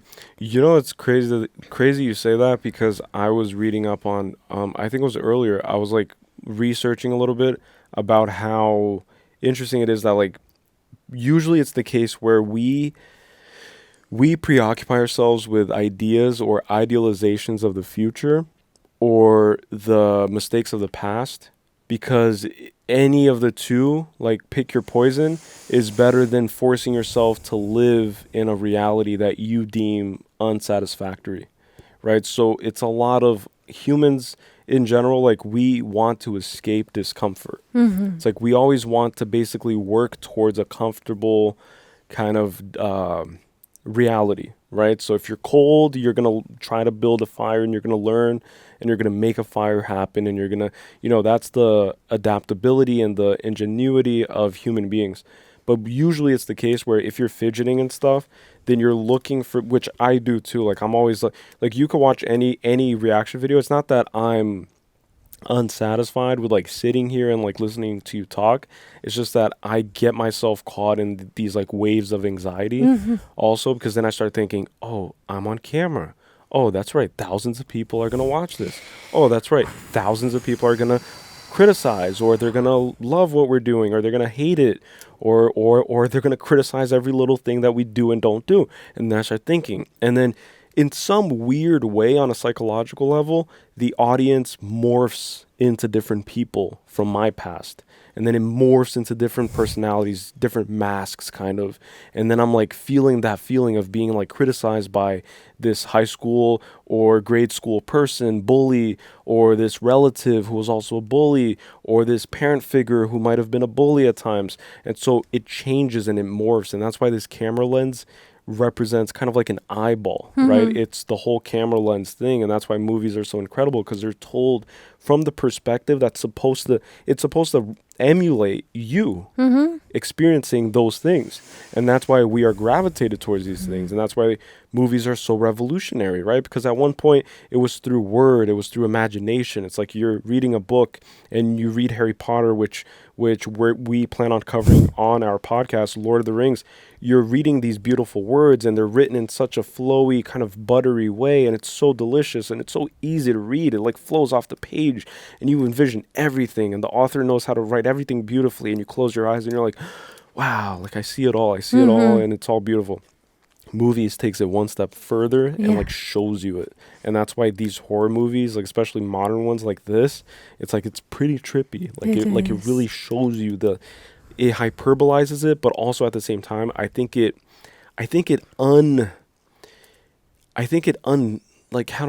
unpacks it. Yeah. And shows you the essence of it. The essence of it is often scary. The essence of trauma, the essence of depression, the essence of anxiety.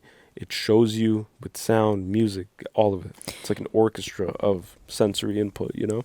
Yeah, and I think that like a theme in the movie too, which I'm kind of like connecting to myself, is this idea of like suppressed or what you were saying, like escapism, but suppressed emotions, or escapism, or like dissociation and stuff. I feel like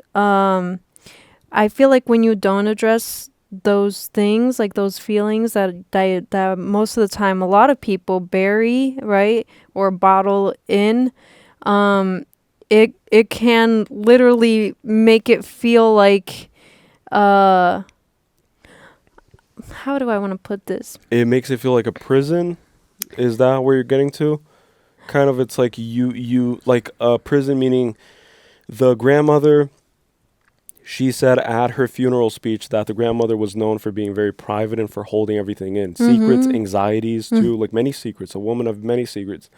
And I grew up with a mother who would keep things to herself, right? And when she was going through like hard stuff, single mother, did everything she could to like raise me and my sister, and I'm very grateful.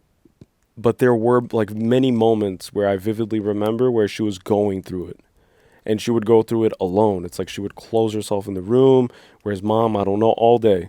And then when she did get out of it, it was through music. Mhm. So through singing. It's like she would play some like Brazilian music, some uplifting tunes, and she would start like basically screaming and just like singing through the pain. Mm. So everybody has their like coping mechanism. And then I was taught growing up, especially the fact that my mom was like absent a lot, and I've already talked about this, but I grew up with a single mother who would travel to work a lot. So I was raised by babysitters, a steady rotation or unsteady, inconsistent rotation of babysitters, new people coming in and out of the house. You know, like some babysitters only staying until 6 p.m. and then dipping. And then I have school tomorrow at 5 a.m. and I have to get ready for the bus, and I have to wake up my sister. I have to make sure we have dinner. I have to make sure clothes are washed, and I'm 12, 11, 13, 10, whatever you want to put it, like whatever you want. Right? Like it happened ever since I can remember. But my point is, I learned to do that. So I learned that when I have a bad day, I keep it all bottled in. And my whole life I would do that. I would keep it bottled in. And then you couple that with the fact that I was always alone at home in an empty house. So I didn't really have like stability. I didn't really have like people to, like, I didn't have a dad to go to and talk about problems I'm having, you know, like boy problems, coming of age problems, whatever problems it is. Even today, it's like problems I have as an adult man trying to do the best I can living this weird thing we call life, you know? Like I'm turning 27. I've had a really rough year. Like we've both had a really rough year. It's been the hardest year of my life. And you know, like this is turning into a therapy session, but it's one of the reasons why we don't post consistently, you know? It's because of it. It's because of the heaviness. It's like it's the unpacking. It's the freaking, like I've been taking edibles and stuff, like gummies and stuff, because it's been helping me heal, which has also been viewed as like a historical taboo in my family. And that goes back to the whole generational kind of generational ignorance towards medicinal kind of like ways of expanding consciousness, of dealing with the emotions, of bringing it out, allowing it to come to the surface, crying too. Like I cry a lot. Like I love to cry. But it's not because I love the act of crying, but it's because I love the feeling I get once I release, once I take out all of this burden, these like things that have been choking me and I feel like that's what it causes too. Like that's why decapitation in this movie is such a common theme in my way of seeing it. It's because it's right at the throat, man. It's the throat chakra. And he says, I can't breathe, right? The brother says it, the sister says it because she's having an allergic reaction, but it's that feeling like my throat is getting bigger or whatever they said, like or it's closing up or swelling, right? Yeah, because you can't speak and you can't talk. And also decapitation is a perversion of the whole idea of like ego death, right? It's the losing of the identity of the self and then the giving of the body and the spirit to something higher.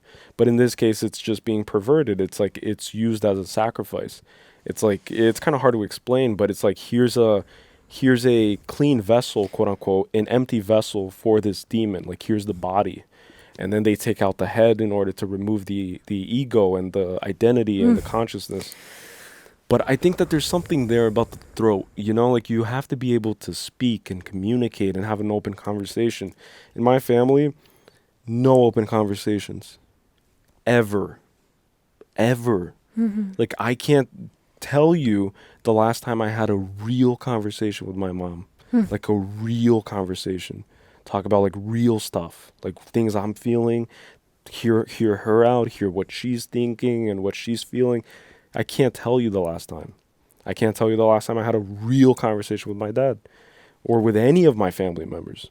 So it's kind of like I consider myself a black sheep, but not as like a prideful thing, like I'm the black sheep of the family.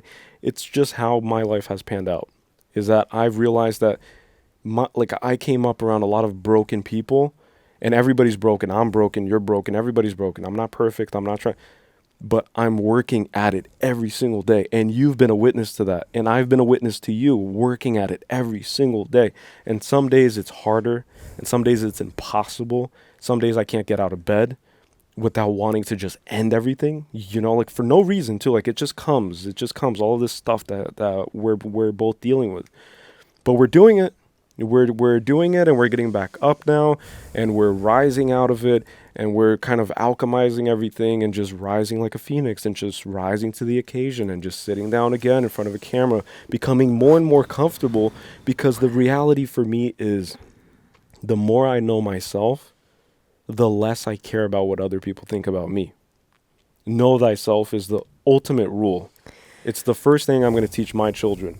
Whatever you do, focus on learning about who you are. Know thyself. What are you? Who are you?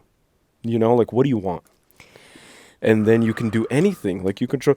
People could say whatever they want to say, you know? Like, I don't, you can't hurt me, essentially. You can't, because I've already done so much damage to myself that nobody out there can even compete to the demons that once resided within my heart. It's like nobody compares. But once you kind of eliminate those demons and you kind of extinguish them and you allow yourself to just be reborn again as a new being, detached, right? Because Joseph Campbell, and I'm going on a rant here because I'm like very passionate about this, but Joseph Campbell's monomyth and the hero's journey basically says, like, one of the first things you do, or one of the first things that the hero does, is he or she completely severs ties with the family. That's the only way that you're ever going to figure out who you are. Only way. There's no like balancing. There's no like, oh, like whole week I just stay to myself, and then I go to my mother's or I go to my father's, and I don't know why I'm Italian, but you have to isolate yourself, incubate, butterfly, you know, like caterpillar, cocoon, butterfly, solo, dolo, boom. Yeah. It's a lot, and I feel like I have so much more to say still, but I want you to know. I just started like welling up a little, but it's just funny because, gosh. Guys, I don't like... I say this every time though, and it's not even just like audience, but it's you, it's everybody. You don't have to worry about me. I know, but my point is that I purposefully don't share my emotions, you know? I just sometimes feel like it's better. Yeah. Yeah, it's a free space here, right, guys? Like, it's a free space.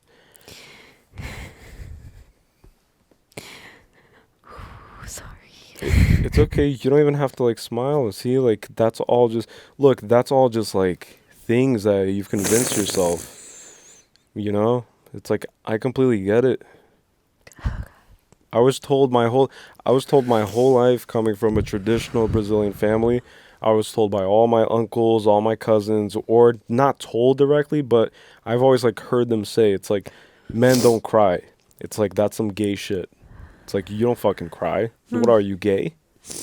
You know, like, what are you, da-na-na, like worse words? And I always grew up like that. I'm like, yeah, like men don't cry. Like, you got to be tough around a girl. You know what I'm saying? Like, you can't cry around a girl. She's going to leave me, guys. Because if I cry, she's going to leave me. Is that not what everybody writes? Everybody writes that. Everybody has written that. We've gone through a public thing, you know, a breakup, and then we got back together. But people have written that, you know? I've heard that many times throughout my life. And I always knew that that's wrong. Because crying is how you purify yourself. It's the inner ocean. It's the emotions. You know, energy and motion that has to be released, purified, turned into water. Fountain of life is right here. You know, it's so weird. Like the dad kind of being at the stoplight, like in the car, and he just broke down. And it was the first time we saw him finally release the emotions that we were imagining he was feeling, because he went through the loss just as much as everybody else. Mm-hmm. And I, like, the other day, like, I was sitting in the car parked outside of the house, and I was just listening to music, and I just cried. And I don't cry. It's like I don't tend to cry unless I'm really like at my wit's end with like the emotions bottled up. Like, I usually, it's like it's very strange because I feel like maybe like earlier on in my life, I would cry more. Like I would cry at the like, you know, saying bye to grandparents when they were leaving on vacation, but they would leave for half of the year, like go back to Portugal and stuff. And then it was kind of like, oh, you miss them and you don't know, like you don't know if they're gonna come back and like all that stuff, you know. And I would cry. Every single time. It didn't matter. Like I was, you know, but even when my parents left to Portugal and they like came like to our steps and stuff, and they were saying bye to me and they were getting emotional, I just didn't cry. Yeah. And it's not because I didn't feel sad. I think that I just really disconnect a lot now. When I do feel that sadness kind of like creeping up, and I just like hold it and I put on the brave face, and I don't want to make it harder for people. Why do you think you do that? I don't know. Like, is it to not make it harder for people, or is it because you know that by showing emotions it won't change anything, and that maybe you won't get the result that you want? Not that you want anything. Do you get what I'm saying? It's like, if you cry right now, is it gonna make things better, or is it gonna change anything? Is it even worth that level of vulnerability? Because usually it's like this. It's like, for me, if you're vulnerable a few times and the parent's response is basically like, doesn't do anything to basically help you through that emotion and help you through your problems, then you start understanding that there's no point in opening your heart bare to people who aren't going to help you put it back together. I think that that's part of it, but I think that the bigger part of it is that it just, to me, seems like a burden.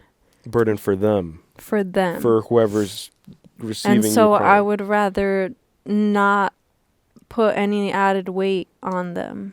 But then, but like, the only reason that we perceive it as being a burden on our parents is because growing up, they maybe made it seem as if it was a burden, as if they had enough to deal with.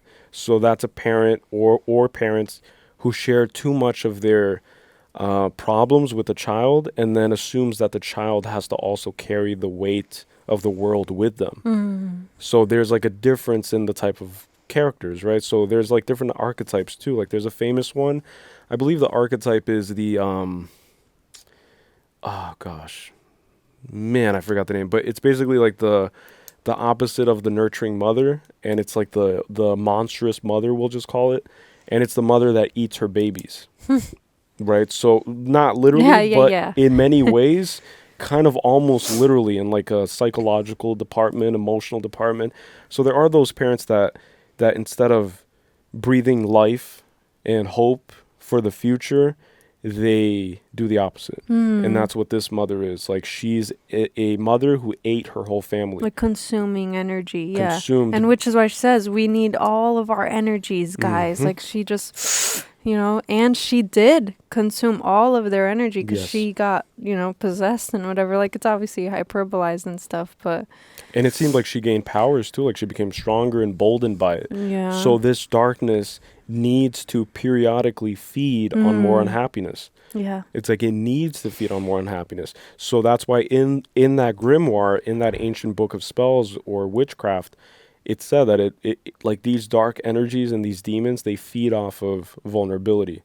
So those who have been ostracized, who are members of a family, who are like packs of wolves, and they turn on each other, and there's no sense of unity really.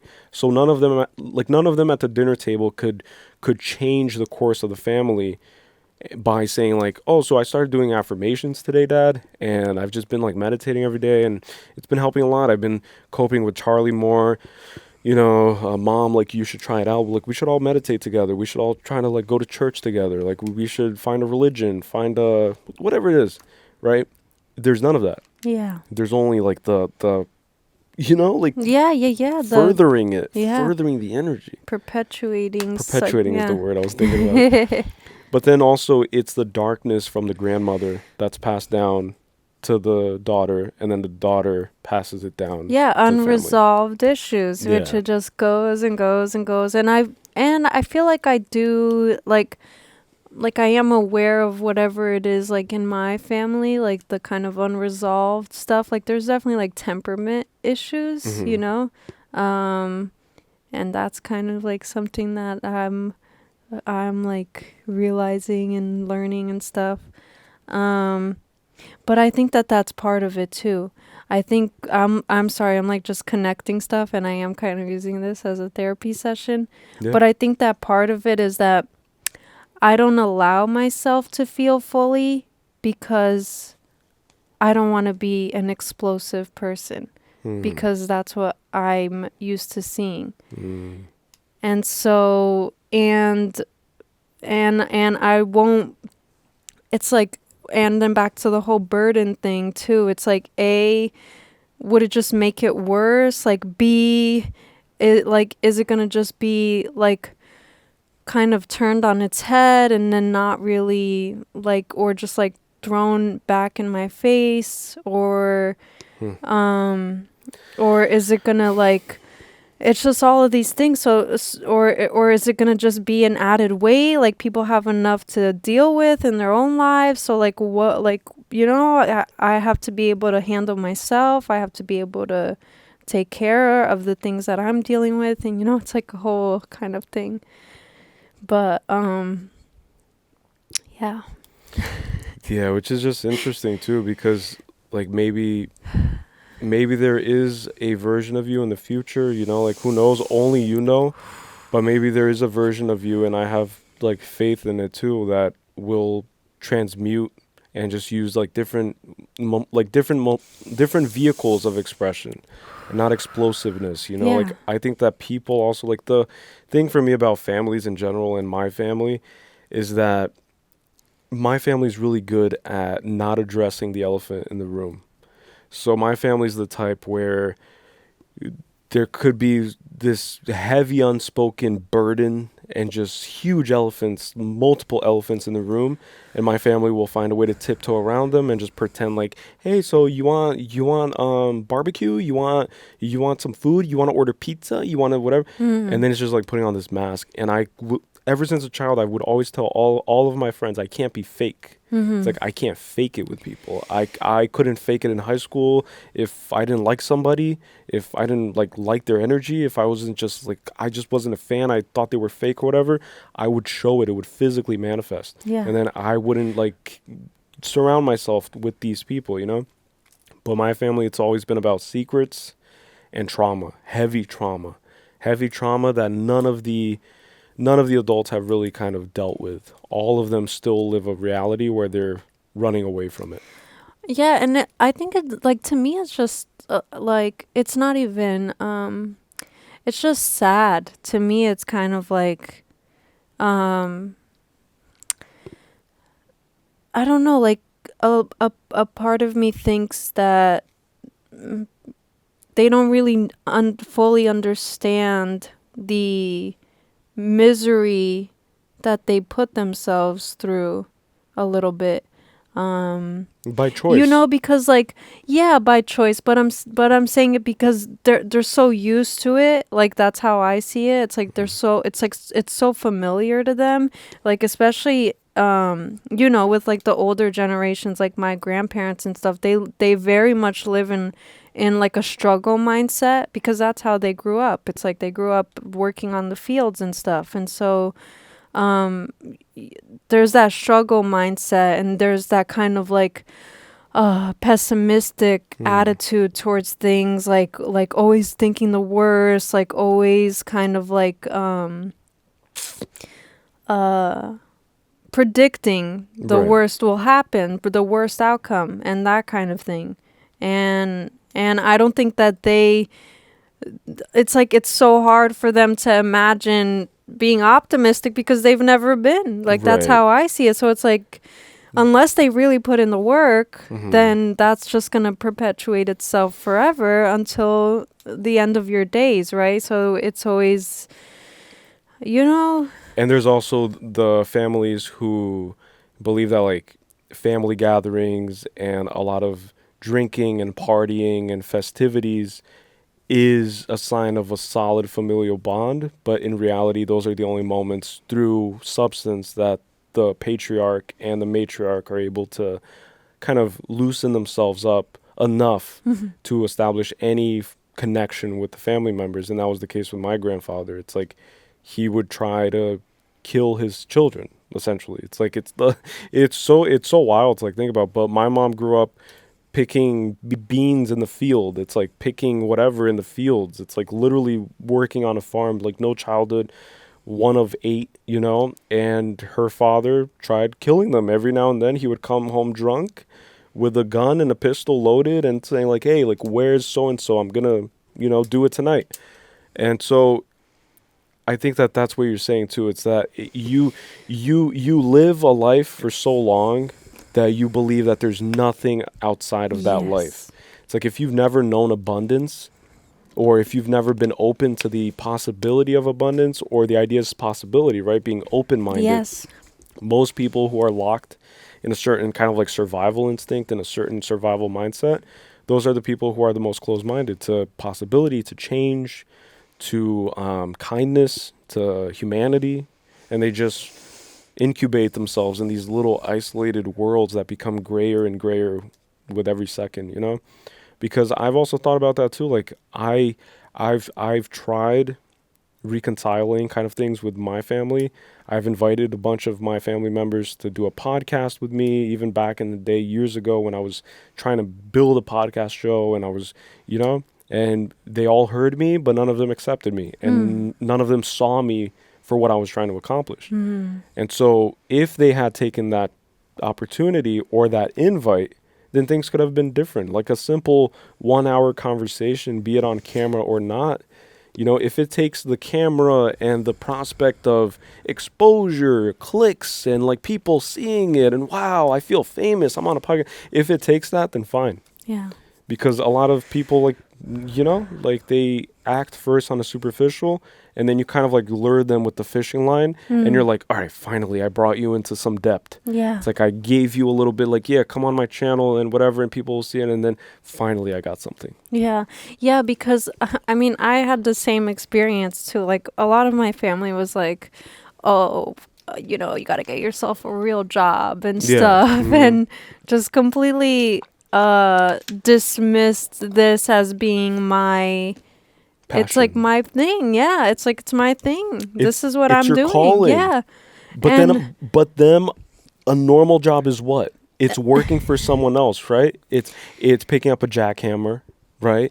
It's construction. For my family too, it's construction. It's cleaning, right? Cleaning services. Like my mom had a cleaning company where she would go into wealthy neighborhoods in the U.S. Yeah. And her and my aunt would like kind of like door-to-door salesmen selling their service, their cleaning services, and they would go to big houses and they would spend all day wiping the floors and cleaning toilets and making sure that the house was impeccable, and they would make maybe the $100 or less off of each house. It's like that was her business for a long time. So that's a normal job though. It's like that is preferable. And construction, my uncle lived here for a few years before he moved back to Brazil, but he worked construction. Yeah. And my second cousin, I think he's a second cousin, he used to live here too, and then he moved back. He used to work construction. And so that's more like honorable because it's more common, it's more seen. I think there's an association with the physicality of working versus what it seems like we do, which is we just sit and talk, right? Yeah, which is easy, right? It's so easy to talk for hours. Yeah, but even if it I'm saying seems that sarcastically. I know that you are, but even if hard. it seems easy, right? There's a lot that we go through in order to be able to do this, right? It's like you know, like I eventually want to someday be open enough to share my shortcomings as a person and what it's taught me today and where it's brought me, you know, because I think that that's the most important. I don't care about focusing on other people's shortcomings. No, me neither. Because what's shaped me the most is my own shortcomings and how I've grown from it. Yes. And that's all that matters. Everything else is just everything else for me. And yeah, someday, you know, I do want to do that because I do want to I want to be able to be that vulnerable and hopefully help other people realize that, hey,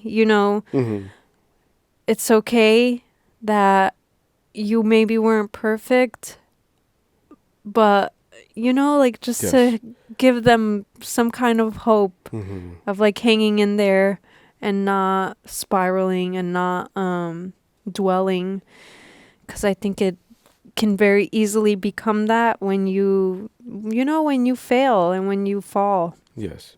But getting up and pushing forward and growing from it and transforming, it's the most rewarding thing, I think.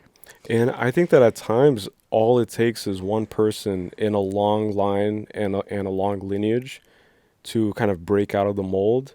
And then that one person who decides to be crazy, who decides to have a cerebral kind of career instead of a physical one that requires a lot of physicality, working at whatever place. Like, we've both done minimum wage jobs. We've both experienced what that feels like, and the sense of imprisonment and the having to ask, like, hey, can I have a bathroom break? Like, can I? Guys, this is going to be a funny story. I was working at Barnes & Noble. This was a few years ago, and I had to pee. It was urgent, and I have a small bladder. So once I open the floodgates of my having to pee, literally once, it'll just come like every 20 minutes or so. I'll have to go. But I'm pretty good at holding it in public, and so at work, I was always good at holding it until my break. But this one day, I was working as a barista in the cafe, in the Barnes & Noble cafe. Barnes & Noble, by the way, is a bookstore for any of the international people. Yeah. And it's a bookstore. And also, it's not a Starbucks, okay, guys? They serve Starbucks drinks, but they don't call themselves a Starbucks. So don't bring your Starbucks gift cards, because that's a strict no-no over there. People have gotten upset. Like, what do you mean? I see the logo right there. Isn't this a Starbucks? Yeah. It's like, no, I'm sorry. Yeah. It's Barnes & Noble Cafe. But anyways, I was working in the cafe, and I was like, I really, we all had like these walkie-talkies, which is funny because the walkie-talkies were like DC characters. Themed? Yeah, like now that I think of it, there was like Batman, there was Joker, and it was just these random DC heroes. Like, I don't know them all, but which one did you get? I would just grab any random one, because most of them I didn't know. But I know that my boss, he always had to get the Bane one. And now that I think about it, I'm like, of course. Bane. Of course he needed to get the Bane one. You should have gotten Batman. I think I would grab I would grab like the ones that sounded girly, like the Harley Quinn whatever. Yeah. The Harley Quinn is Joker's girl, right? Yeah, like I'm familiar with what the character looks like, but I don't know who the character is. But anyways, so aside from that, okay, we had these walkie-talkies, and I was like, hey guys, like, hey, so and so's name, I really have to use the bathroom, and I really need to pee, and they're like, can you hold it like 5 minutes until so and so gets off their break, because then they'll take care of the cafe for you. And I was like, I really need to go, and I really emphasized that I really need to go, and they were like, just try to hold it. Like, they literally said, try to hold it until so and so is off their break. And I was like, okay. But what if I can't try it? Guys, I literally peed myself on the floor. Just peed. But one thing that I didn't understand is who cleaned it. It's like, I cleaned it with the mop that we have there. Did people see you cleaning your pee? There was nobody there. I don't even know why I couldn't just go to the bathroom. There was no line. There was nothing. I would have been like, no, I don't think you understand. I am currently peeing right now. There's nobody at the cafe. I had no would not choice. Be like, okay, yeah, I can pee. Like, no, the heck? I would It go into sounds- the it office where sounds everybody shares it and be stupid, like, I have to but pay. the bathroom was all the way in the back of the store compared to where the cafe is. So at that point, I'm like, okay, I was actually trying to hold it. It's not like I was like, okay, let me just be. No, of course. I was like trying to hold Nobody it. deliberately pees themselves unless you're crazy. Of course not. I didn't want to be beat all over, you know? And then I ended up, when it was my break, going to the bathroom and taking my skirt off Oh my and rinsing God. it in the sink with soap, Oh my and then God. using the hand dryers to like dry. Oh my God. It was a whole trip, but And I remember that I went to, because I would go for your lunch breaks. yes. So that we could like eat together. And then I Yes. would like we would get Popeyes that was like right there. $4.25 for the chicken sandwich. $4.25 for a chicken sandwich is crazy. It's a great deal. That was half of my hourly rate, a wage, and I would spend it to get. No, I would spend my hour's worth of work to get 2 chicken sandwiches because I would 2. eat 2 of those. And then that day when you peed yourself, I think we were like 1 year into dating. Roughly? It was a few months, yeah. Just a few months. So we were still in like a honeymoon phase and stuff of sorts. And I was very kind still, right? Because I'm not kind anymore. I'm a monster now. Yes. But I was just very, very kind. And I was trying to not address the smell. Like you sat in the car and the whole car just smelled like New York City subway. It's like the whole car just turned into a New York City subway cart. And then I was trying to find like words to kind of like ask you like I wanted to say like, what's that smell? But then I told you though that yeah, I'd and be then you like- told me, yeah. And then I was so shocked. I was like, how? Like I felt so bad for you. I felt like going in and being like, yo, like what the hell's going on? Guys, I had my wisdom teeth removed. Oh my God. That And was the rough. next day I had to show up to work. I had this thing, Cloth. this cooling pad wrapped around my head, Mhm. and I still had the stitches, and they felt like they were coming undone. You were bleeding, like I was actively bleeding during and, my and shift, working. Yeah. and then again, this is how much I like really hold in my emotions. I was literally in pain, and I just looked at my boss and I was like, I think that I need to leave early because I'm just in pain and stuff. And then he was like, oh, come on, Gabriella, like just very just made, that's what I mean though about the feeling of like, hey, I'm literally telling you this Yeah. thing that's like, it's a vulnerable thing for me. I'm usually someone who's very dedicated to my work. I don't just nilly dilly dally and take days off and whatever. And so I'm like, I'm just asking, like, I need to leave early and like, that's it. And it was a problem. And so Do you think that was one of the many scenes kind of in your life, like in the movie of your life, where just like in this miniature kind of like houses the and recreations, dioramas, like maybe that was a part of like a scene in your life diorama where your boss was kind of this Goliath that was kind of also echoes of maybe earlier recollections of like family members or whoever you like think of, that was kind of like treating you in this way where it's like, come on. It's like, you're not, like, you're fine. Come Stop on, complaining. you can't push through like the next 4 It's like, hours. you just always complain. And then meanwhile, you were the star employee, right? Like you got the most amount of Yes. memberships because. And no bragging though, but guys, selling memberships to people, it's not an easy feat. Nobody wants to sign up for stuff. You know when they always say like, would you like to sign up for the credit card? And usually you're like, no. That's like, what I say, don't want to. yeah. No, not I'm like, today. Not today. Thank you, though. Do you want to Yeah. give us your email to sign up for it? No. It's always no. I don't have an email. That's what I say. Convincing people to say yes. I don't believe in emails. When they want to say no, I was doing that. Hey, That's she what I was convinced me doing. to date her. but that's what I was Yeah. doing, and I wasn't bad at it. Like that's just like know, it's not yeah. even. But it's because I genuinely wanted to do the job well. It's like I took it seriously. It's like I would do the calls. I would organize the stuff. It's like I would embody what it was to be an employee. But then here's my question, right? Yeah. Were you avoiding conflict? Were you avoiding upsetting the boss? or were you avoiding maybe the boss having more weight and having more problems now because of you?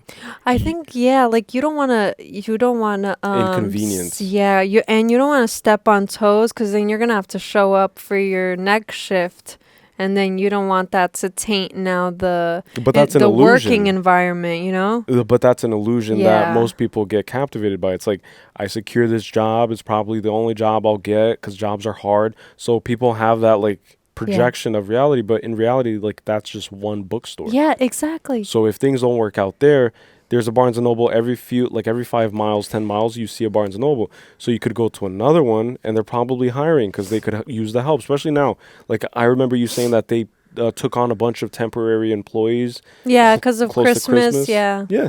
So there's always a need for work, right? And like you and I, like, people might not know this, but during COVID and stuff, during the pandemic, at the height of the pandemic, you and I started delivering food and shopping for people's groceries, Instacarting and DoorDashing, and it was like a two like a tag team. It's like I was the driver, and then you would go in, get the food, and then we would drop it off and stuff. And like we were trying so hard, because everybody, here's the kicker, everybody around me and my family made it impossible for us to be happy. And they made it impossible not through actions, not through trying to make it difficult, but through non-action, through just treating us as if now we're just married and like, all right, so you want to have a girlfriend? Figure it out. And then just like all of a sudden, it's like from one point to the next, I'm like, just like rush, like 10 years, just like, and then we figured it out. Yeah. And we are figuring it out. And so we're building a career through YouTube. And it's just something that we get to do, and we get to bond with each other, and we get to connect even more and more with each video, and we connect with the audience, and we allow ourselves to unravel, to open like a flower. It's like the goal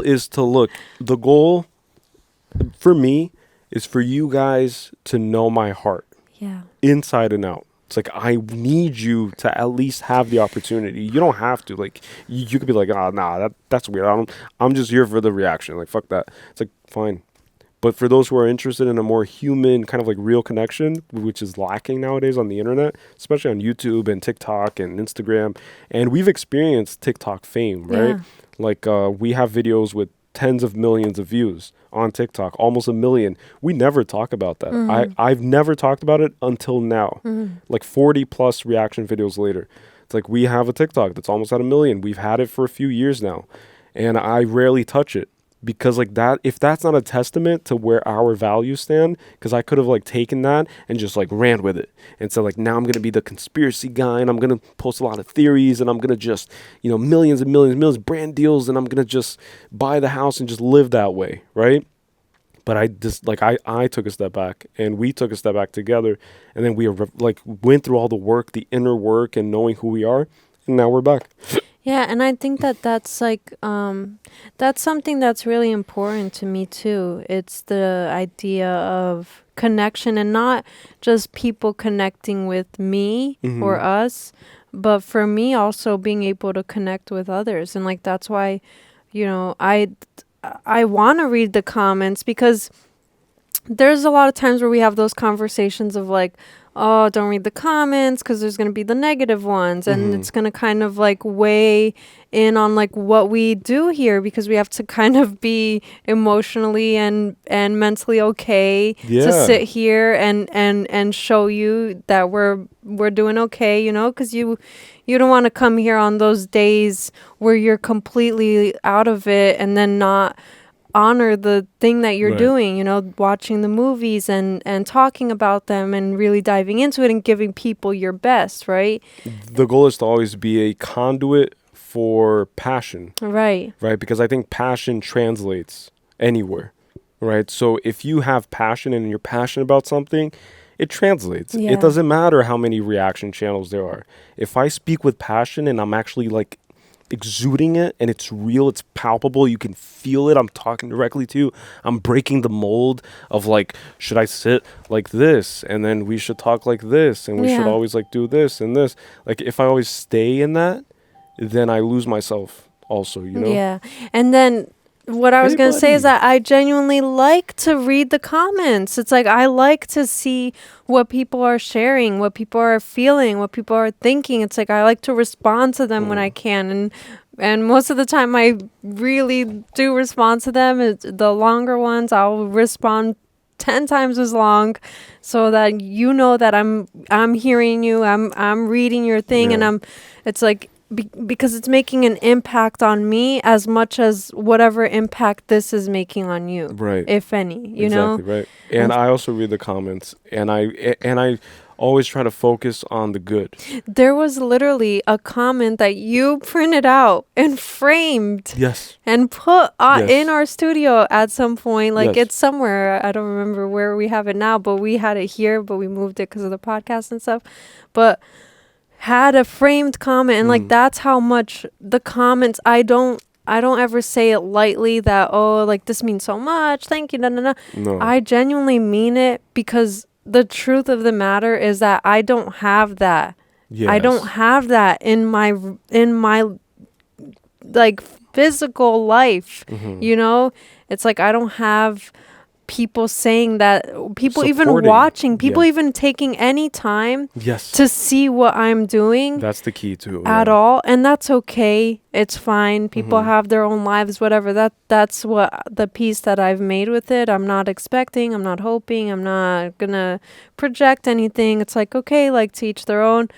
But it's like, it's the truth, and it's Yeah. like nobody to say like, wow, like, you know, I saw how much more you're like vocally open now versus at the very beginning of starting this a few years ago. I would just smile the whole time, stiff, like, Yeah. oh yeah, you know, and not really have much to say, but it's different, and I'm just glad if it resonates with one person, you know. And we've realized that it resonates with a bunch of people, right?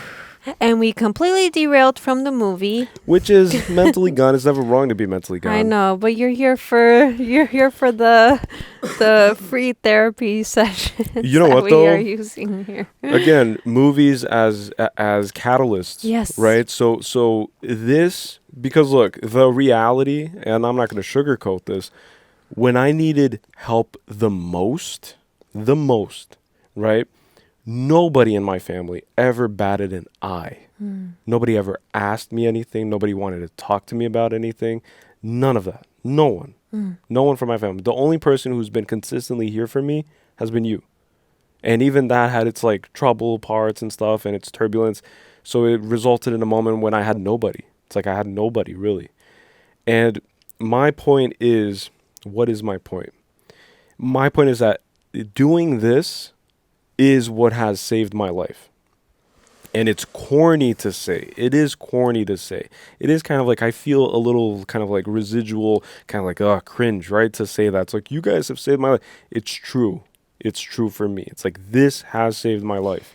Because through these movies, through experience, through kind of like understanding the archetypes and stuff, it's teaching me about myself. And I feel like that's what art does, right? Art is you walk in front of a painting, you only stop in front of the painting that speaks to you. You don't know why it speaks to you. It could be a random painting about French Revolution, and you're a guy from Jersey, 25 or 26 or whatever, but you're just living in Jersey, and you're at the Louvre, and you're like, oh wow, something there. It's the chaos, it's the transformation archetype, it's the transitioning of like old ways into new ways. It's like something about the painting, about the French Revolution speaks to you, speaks to your soul. And that's what I think art is. So this has healed me, because when I needed it the most, at my point, I didn't have money for therapy. I didn't have money. I can't afford therapy, right? Like I just couldn't do it, because I couldn't do anything. I couldn't get up from bed, much less find a way to freaking lift myself up from all of the repressed kind of unspoken, depth and just weight and just darkness that was within me. It's like I had a lot of darkness, but then the pandemic was a gift for me in my personal journey, because it allowed me to just pause. I was forced, just like many people, if not everybody around the world, forced to stay and live with myself. I was forced to wake up every day in the same walls and looking at the same things. And even after, restrictions lifted, and even up until now, like, we've been incubated, we've been working, it's been me and my spiritual journey and the books that I read and the movies that I watch on here and the music that I listen to. And it's just seeking that cathartic release, expelling all of these kind of like demonic energies that kind of reside within you and latch onto unspokenness. It's like things that haven't been spoken. But then one thing that I've allowed myself and I've promised myself is I'm always going to speak my mind. If I don't like something, which will probably get to a movie where I just really don't like it, I'll say it. I'll say, I don't like this. It could be the most popular movie in the world. I don't like this one. I don't like it. And here's why. And that's just me. But I'm going to speak on everything. Yeah. Without like bad mouthing any specific person, but I'm going to speak through my experience as a son, as a brother, as a cousin, as a estranged son, bastard child, as an orphan in many ways, as whatever it is my experience is. I'm going to relay it to the world because I know that someone out there has the same experience or is going through the same struggles. Is figuring out how do I navigate this? How do I navigate feeling so lonely, feeling so alone, so ostracized, feeling like a black sheep, feeling like nobody loves me, feeling like my mother abandoned me, feeling like my dad has neglected me, there's a lot of people out there who still haven't like resolved that. Older than me, like 50-year-olds, 60-year-olds who never resolved it. And so I forced myself, like whatever inspiration, if it's divine intervention, if it's something gearing me towards developing and purifying myself in order to step on this stage and be the best version, whatever it is, the universe, whatever you believe in. But that's why I'm here. It's like I'm here for myself, but then also for the world. And through myself, I wish to just help. That's all I can hope for with every reaction. Help, how, like what do I mean by that? Just something that I say hits and helps and heals and resonates, just like when she was going through the thing and then this Joan lady pops up until she said, I lost a son and a grandchild. I know how you feel. That's relatable. That's when she was like, oh, and okay. That's when she, made herself vulnerable. Yeah. Because it was through the resonating of someone else, through experience. Yeah. Because you can intellectually know or understand grief, but you don't know grief until you feel it. Exactly. So I can say depression, it's the chemical reactions in the brain, like you can treat it with antidepressants and you can treat it with whatever, exercise, whatever. I can intellectually know and understand depression, anxiety too. It's like deep breath, 4, release, 4, hold, 4, do that a few times and regather yourself. Imagine a light going through your body. All of that I can intellectualize, I can spiritual, miracle, lyrical. But until you experience it, you don't know what you're talking about. Yeah. And back to the movie. No, I'm kidding. Yeah, that was a segue. Yeah, no, it's an opening now. Go. But that was a good segue too. This movie is absolutely insane to me. Because of the depth and the layers, and if you really, really look deep into it, it is all about cutting generational traumas and curses, right? Curse is literally a curse. It put a curse on their family, to not be able to navigate through these intense emotions and events that are happening, right? The experiences that they have, which is loss and grief and et cetera, et cetera. But overcoming the generational curses and traumas would have been for them to face it instead of seeking these outlets. So that's why she does the ritual and she's like seeking an outlet, which is like a way to communicate still. No, she's not dead. Denial, right? She's not dead. Look, she's with us right here. Look, she's going to draw. No, let her draw, and it's like insisting. I think that when you finally stop insisting, you flow. Insisting on something or resisting something makes it even more friction. Because it's unnatural. For example, like if you resist something instead of just what's the way I'm thinking about wording Are you this? speaking about like wu wei, the act of non-action, like action through non-action? Yeah, like kind of where it's like the more that you resist it, the more it's gonna be prevalent to you. The more attention you give it. Right. Versus if you were to just face it and let it go, then you can move forward. Like that's the whole gist of forgive and forget. Exactly. Yes. Which she couldn't forgive her son. She couldn't forgive her mom for all the things, like that's why she couldn't even go through her box. She felt guilty that she didn't feel sadder at the funeral.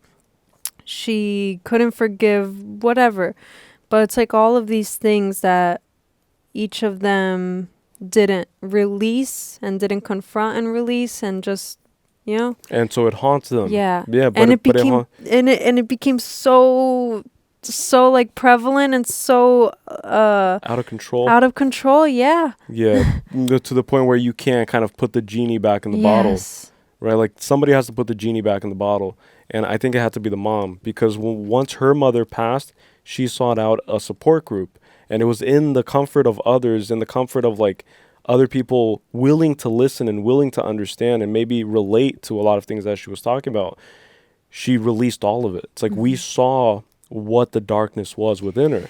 A series of deaths, right? A series of people just completely having the most horrific outcomes in this life.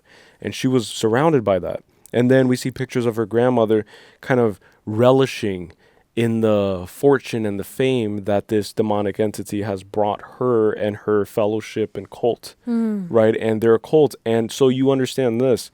The grandmother is selfish. The grandmother seemed very well put together, seemed pretty satisfied with life, in spite of all of these traumatic things that her daughter had to experience. But her daughter is an artist, so she feels emotionally in touch. She's a creative type.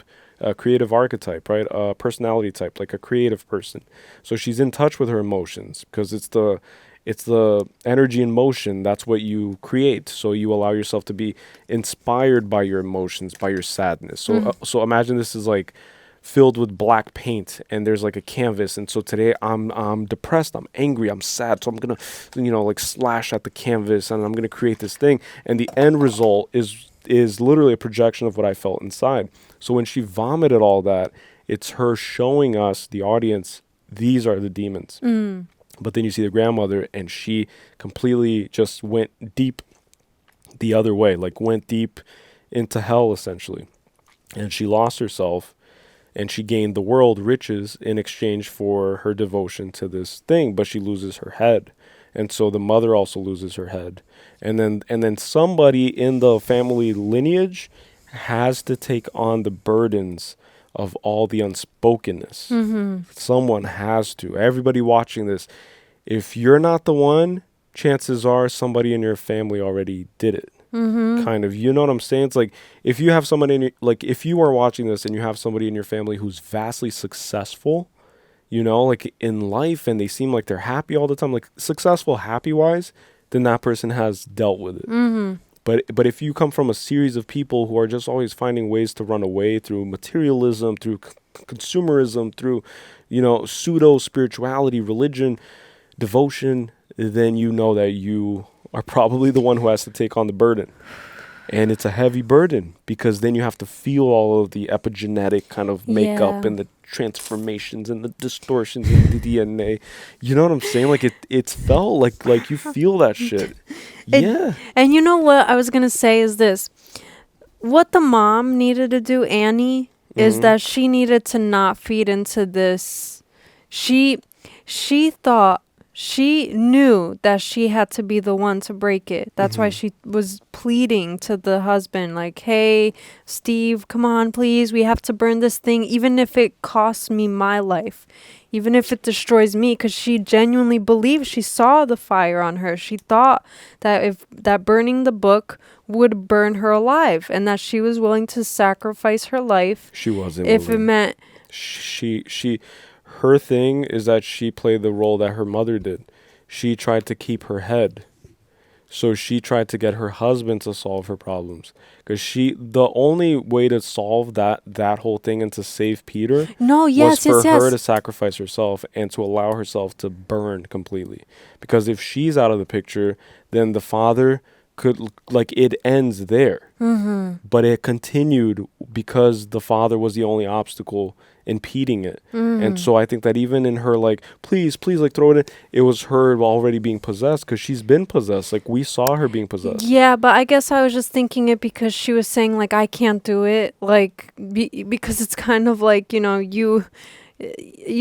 like alleviating Burden. that burden, yeah, of doing it yourself and then being on fire alone too, and doing that, but maybe you're right too. But besides the point is that none of that was the answer. It wasn't her burning herself alive or burning the book or anything. The real answer was for her to not feed into any of it at all. Yeah. And to actually completely dismember it, kind of man, I'm really bad with words. No, you're not. Don't speak that into existence. Just believe the opposite. But just completely You got this. Just take your time. I don't know what the word I'm looking for is, but she dispersed, right? Like, dispersed it. Is that what you're saying? Like, no, I'm saying that she needed to not give in to all of these, like, curses and spell work and, like, all of these things. Like, she needed to face it the way that it was meant to be faced, which is the internal. Yeah. And not in this external demonic, all these things are happening now, Like, this movie wouldn't have happened if she did that. Yeah. Like, this lady needed to go deep into the forests of the Amazon and do ayahuasca. It's like she had to relive all those things, but do it in, like, a environment that's conducive to healing. Mm. It's like, that's deep healing. Like that's years and years, maybe a few lifetimes of therapy. And I just thought too, the brother, she said he had schizophrenia and that he hung himself. Right. Hung himself at the neck? Yeah. Yeah. How do you know that wasn't the grandma? No, that's what I'm saying. It was. That's the whole point. Oh my All those gosh. deaths were the grandma. That's the whole point. Oh my Is that the grandmother did it knowing. Do you think that those, like, some of those naked people, well, maybe not the brother, but do you think that one of those naked people was her dad? Her dad? Yeah, that's How a did good she question. say her dad died? I forgot, but I think she said that he died. It would be crazy if he died fire related, which I don't remember. But then it could be like history doesn't repeat itself, but it sure does rhyme, right? It's like there's a saying like that. Yeah. But the whole point is that there was a reason why with the daughter, the grandmother was literally breastfeeding her. So that's symbolic, though. It's like that's like making sure, having complete control over the passing of the trauma. So in the grandmother's breast milk, this might sound crazy, but this movie is crazy. It is. In the breast milk, the breast milk is the conduit for all of that energy to get passed down, and maybe that's why the girl was a weirdo. And that's why the girl was, like, severing bird heads, right? Yeah, which is highly symbolic. The head, severing the heads. It's like that was what we were seeing. Because I think that in retrospect represents the severing of potential, of like purity, right? It's a bird. A bird flies because of its levity and also because of its wings. But it, like, you get what I'm saying? Like, it's severing the head of something that's so free and flying. I think that was alluding and maybe foreshadowing what would happen to the girl. Because the girl, in essence, is filled with potential, but the potential has been manipulated by the grandmother from the get, essentially, you know? And so then you start thinking, okay, if everything is meticulously planned out in advance by the grandmother, and the grandmother is the grand orchestra or orchestrator of all this, then the mother also embodies that same tendency with the miniature dioramas. You know, like the mother is in control of her trauma, or so she thinks, but really the trauma controls her, because as an artist, she can't escape herself. Yeah. And the whole idea of being an artist is that you're able to not only escape yourself, but through knowing yourself, you escape the world. And through escaping the world, you can see the world from like a detached perspective. And then if you can relay what you see from a detached perspective to the inhabitants of that world, and you come back, and it's the hero's journey, right? It's the return of the hero. The hero returns with the elixir of life. That's Joseph Campbell, a hero with 1,000 faces. You return with the elixir of life, which is the fountain of youth, and it's what rejuvenates us. It's the inner knowing, the inner understanding of what life is really about. And then you kind of like snap people out of their illusions. It's kind of like, hey, stop thinking about money. Hey, stop thinking about cars all the time. Hey, stop thinking about materialism. Hey, stop thinking about other people. Stop gossiping. Stop hating. Spread the, and then the artist kind of like shows people. I was going to say that, isn't it interesting? Because the bird flew into the window. Yeah. And I thought of how birds sometimes fly into windows because they seem so clear that it seems like they're going to fly into whatever is on the other side of the window. Just like Ron's owl. Right. And so isn't it interesting to think about that in this case where things can seem so clear, but then you kind of like fly into a window and I see where you're getting you at. know what I'm saying? Yeah. It's like the answers may have seemed so clear at some points, like for the mom, for example, or the image of things seems so clear, and then it just ended up being that symbolism of the bird flying into the window and dying at impact, right? So it's basically like, if you want to break it down into like very heavily symbolic, the bird flies into clarity and the clarity kills it.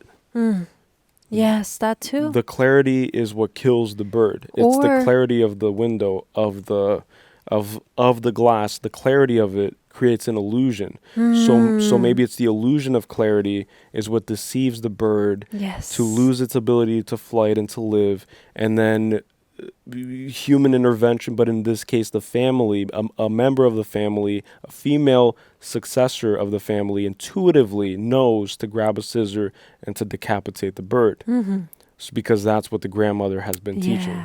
But definitely, like, the thing that you said is exactly what I was trying to get to, was the idea of the illusion of clarity causing someone to meet their collapse, essentially. Because once you confront that illusion of clarity, then everything around it kind of crumbles. I know exactly what you're saying. Yeah. It's hard to word it, but maybe it makes sense a little bit. It's like you have to confront the illusion of clarity, but there's that impact of, there's the scariness of knowing that everything is going to collapse, right? So when you live a life that's riddled with lies, which was the example with my life, my whole life has been like a series of lies that were controlled by like people, like not myself, essentially. So I was told lies. I was like living lies at certain moments and stuff because my family's huge and there's a lot of like secrets kept in that family and stuff. But then with age, I've uncovered all those secrets. And with that uncovering comes this deep anxiety about stability. It's about like now, like when I'm like at my lowest in terms of depression, the overwhelming feeling that I have is like, I don't have a firm ground to step on because everything is unstable. It's like everything is going to like escape me. Yes. Because I have nothing and I have no one. Like that's the deepest level of my personal depression. And so it comes from the unraveling of like coming into contact with clarity, true clarity, seeing everything clearly. Once you see everything clearly, even in society, like once you see everything clearly in terms of like, it doesn't have to be conspiratorial, but like propaganda, like marketing, ideas of like deep state and like who controls the world really, like are presidents just puppets, this idea of duality, red versus blue. It's like you start again coming out of it and then you see things more clearly and you see things as a whole. It's an ecosystem that's a part of a grander ecosystem that's a part of the universe. Don't go flying headfirst towards that, thinking that that's the clear image. Yeah, because it becomes an oasis in the desert. Haraj, Mirage. Mirage in Is the it? desert. Yeah. Oh yeah. But anyways, go. So let's start the notes for the movie now. No, I'm just kidding, guys. I just have literally look. I have up until here with notes on one page, and I'm just gonna try to get through these because a lot of these were just me writing down the names.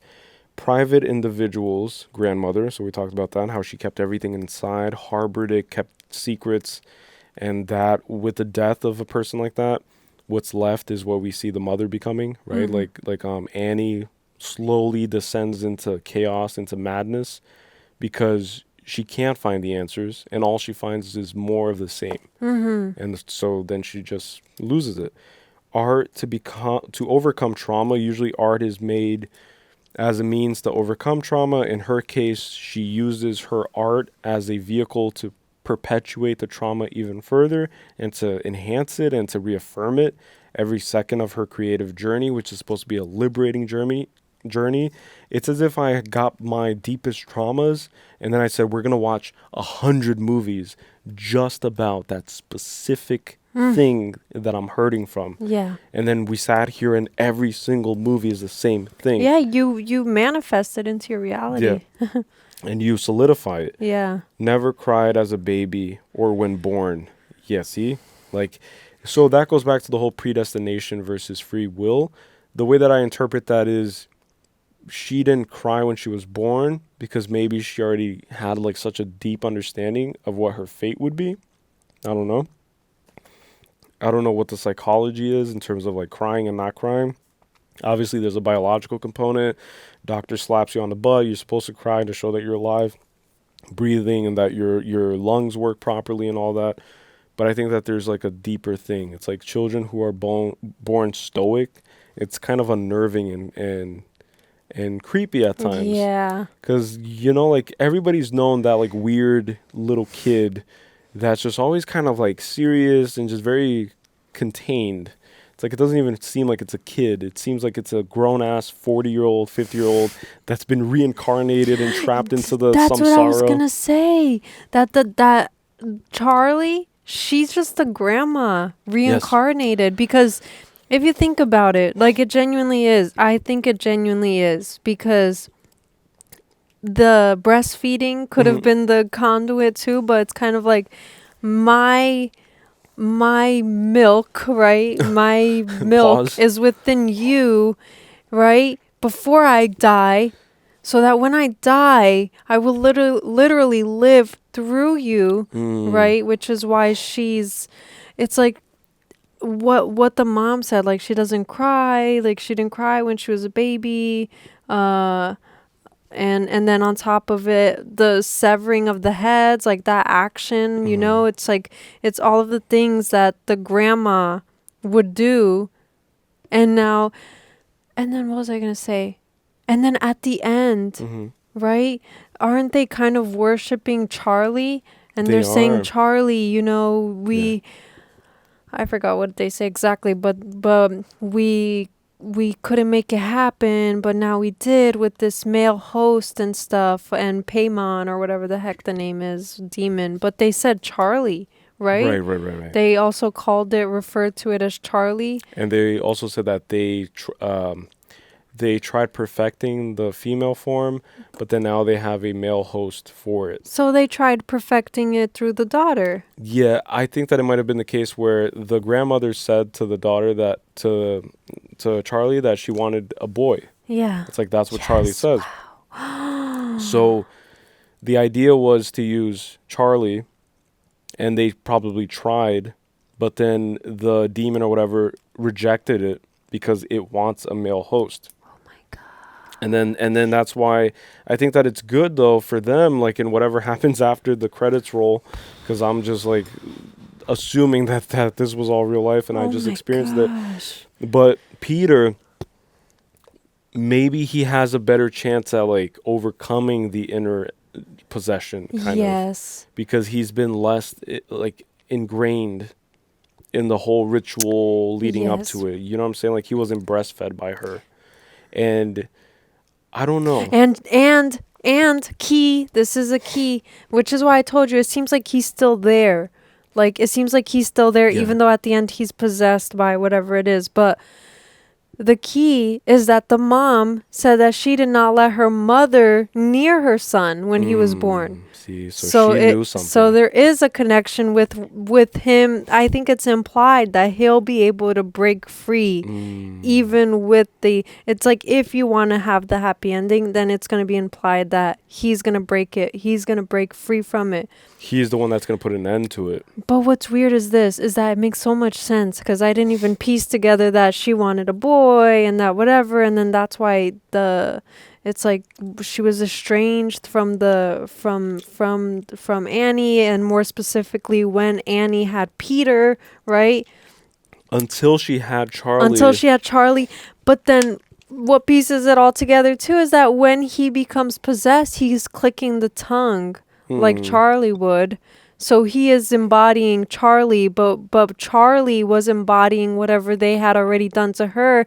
And maybe that's why her face, like, I don't know if it's part of why her face isn't necessarily like... it seems altered, right? Like, yeah. it seems like she... There has to be a reason. Like she had like a birth defect. Yes. Or she had like a malformation or something, yeah. I think that's purposeful. I think that it's meant to show something that we just don't get to see and have to kind of like guess for ourselves, because it makes it fun, you know? And then maybe the mom wanted to kill her son, right? And tried to, like, you know, not have him born, because maybe she felt deep down that by doing so, they would have put an end to the lineage. It's like, it's her because, like, think about it. She's pregnant with new life, and around her, only death, her brother, her dad, and whoever else, like a long line of people. And so she looks around her, sees death, and she knows life is growing, but she knows that she would just be a harbinger of more death. It's like, with the arrival of the son, here's another puppet for her mother to use. Yeah. And so her mother becomes the matriarch, who becomes just pure evil. It's the evil mother archetype is what I was thinking of, I think. It's the evil mother archetype who kills the babies, suffocates them for her own personal gain. So whatever it takes, basically, I will sacrifice everyone in my family for my egocentric goals. And then all of the worship of the demon is to basically bring the demon into their favor in order for other people to be under their favor, or to be under their rule. Yeah. And that's why she proclaimed herself a self-proclaimed queen, right? So because she's the one that's willing to sacrifice everyone. Ooh, wow. That makes sense why the mom like blurted it out too. And maybe that happened, like maybe that actually happened, or it didn't, because it seemed like they might have both been dreaming it, or she was sleepwalking, or... He said that he also had nightmares. He might have been also awake, and that might have actually happened, and then he just thought it was a nightmare, right? And then she thought it was a nightmare, even though she could have been sleepwalking. So it's like that whole thing. But she blurted it out as if it was like... it was finally coming out of her, like this, the truth of like, I didn't want to have you, but I love you and I'm glad I had you. But it's because of what you're saying. It's like, the truth is that she felt like she could have put an end to it, or she could have stopped it all from happening, or she could have taken control away from her mom, right? Because she said that her mom was manipulative and controlling and stuff, and done it if she didn't have her son. And then she probably wouldn't have had her other kid either, because she probably would have just also felt the same way. And to make yourself try to have an abortion, I mean a miscarriage, in any way that you can, like that's saying a lot. That's saying that her body, like she was willing to put herself at risk. Yeah. In order, like, there was something in her really like impulsively making her not want to have this baby. And that's the energy of death, right? It's the energy of chaos. It's like it senses a little bit of life and tries to eat it and tries to consume it inside of her, and she doesn't even know why. Yeah. Yeah. And then you saw that towards the end when she was coming to the conclusion that, you know, like finding all the answers, she saw that they would even like perform seances with the family portrait kind of hanging on the wall. And in the family portrait, you see that I believe it's Charlie. Like one of them is more awkward than like it's a very cold and sterile family. Oh my gosh. Like there's no warmth and like love in that family. And that was my intuition too, is that at that time the grandmother was alive. So it's not just the grandmother's death that caused them to be weird to each other. They don't love, like they don't have love for each other. Like do you get what I'm saying? Like it's not warm. It's not a warm family. And in that photograph, I'm pretty sure Charlie was the one kind of standing, like the family was together, and then one of them, maybe it was Peter, but one of them was standing kind of in like front. I think it was Charlie. Charlie, like she right? was not Kind of like weird and kind of like standing alone. And then the dad and the Peter and the mom were kind of like pretending to be a united family. But you can see the sadness in their eyes. It's like you can see that that's not a happy family. And they're on vacation in a desolate place, it seemed like. Like, it doesn't really have character. It's this desolate place. So the whole family was used and kind of targeted. And then I started thinking that in the beginning, it showed, I think, that the naked people are all the people who attended the funeral. You know, like those are all, because she even says, it's like, oh, like if my mother knew how great of a turnout this ended up being, like she didn't even know the people there. Yeah. So those are the friends of the grandmother, who are the members of the cult, who probably knew what was going to happen. And that's why there were moments also where they were oddly smiling at them. It's like excited, eager, knowing that the plan is about to be unraveled, and knowing that everything is working out in perfect alignment with their goals. Smiling, I think, is the most uncomfortable thing to see in these scary movies. Like when Peter was looking at his reflection, smiling at it. Forget it. I can't. No thanks. Yeah, but anyways, just like I'm almost done. Like I'm just going through my notes real quick. I keep losing my pen, but that's okay. I don't really need it. I have a pen here for you. Here. Oh, gracias. Grandmother breastfeeding ? Yeah, that's wild. Oh, thank you. You're welcome. She's the seeker of the family. Rewards will far outweigh the losses. Yeah, we talked about that. Heracles, I believe it was Heracles and then Seraphes or something like that. Heracles, tragic, destiny or choice, free will or predestination. The cemetery is calling. What a crazy line to, like, imagine you're writing a script and then you write, and Peter says to the father, "Here, Dad, the cemetery is calling." Think about that. And then the dad answers the phone and then keeps that information. By the way, keeps another vital piece of information hidden from the other members of the family. So it's this idea, it's this false narrative of like taking on the weight and the burden to not burden others, just like you expressed. It's like, it's this weird thing. Family is meant to I didn't want to worry her, which is what he said. Yeah. The son, right, handing over and saying that the cemetery is calling, and then him keeping that from them, like that was interesting too. And then it's a foreshadowing, right? Everything is a foreshadowing because of what you were talking about. Him keeping it from them, but then it's right there in their attic. And then on top of it, it also foreshadows that he passes. And that the daughter was going to pass, kind of, you know, like the cemetery's calling. I don't know. Death is calling the family. Yeah, exactly. And then the head of the family negotiates, I guess, or communicates with death and communicates with the cemetery, and then tries to shield his family from death. Yeah, that's which is the whole story of like Buddha, right? Like the Buddha, he was a prince and he came from royalty, and his father kept a lot of things from him. He kept the idea of death from him, the idea of aging from him, the idea of sickness from him.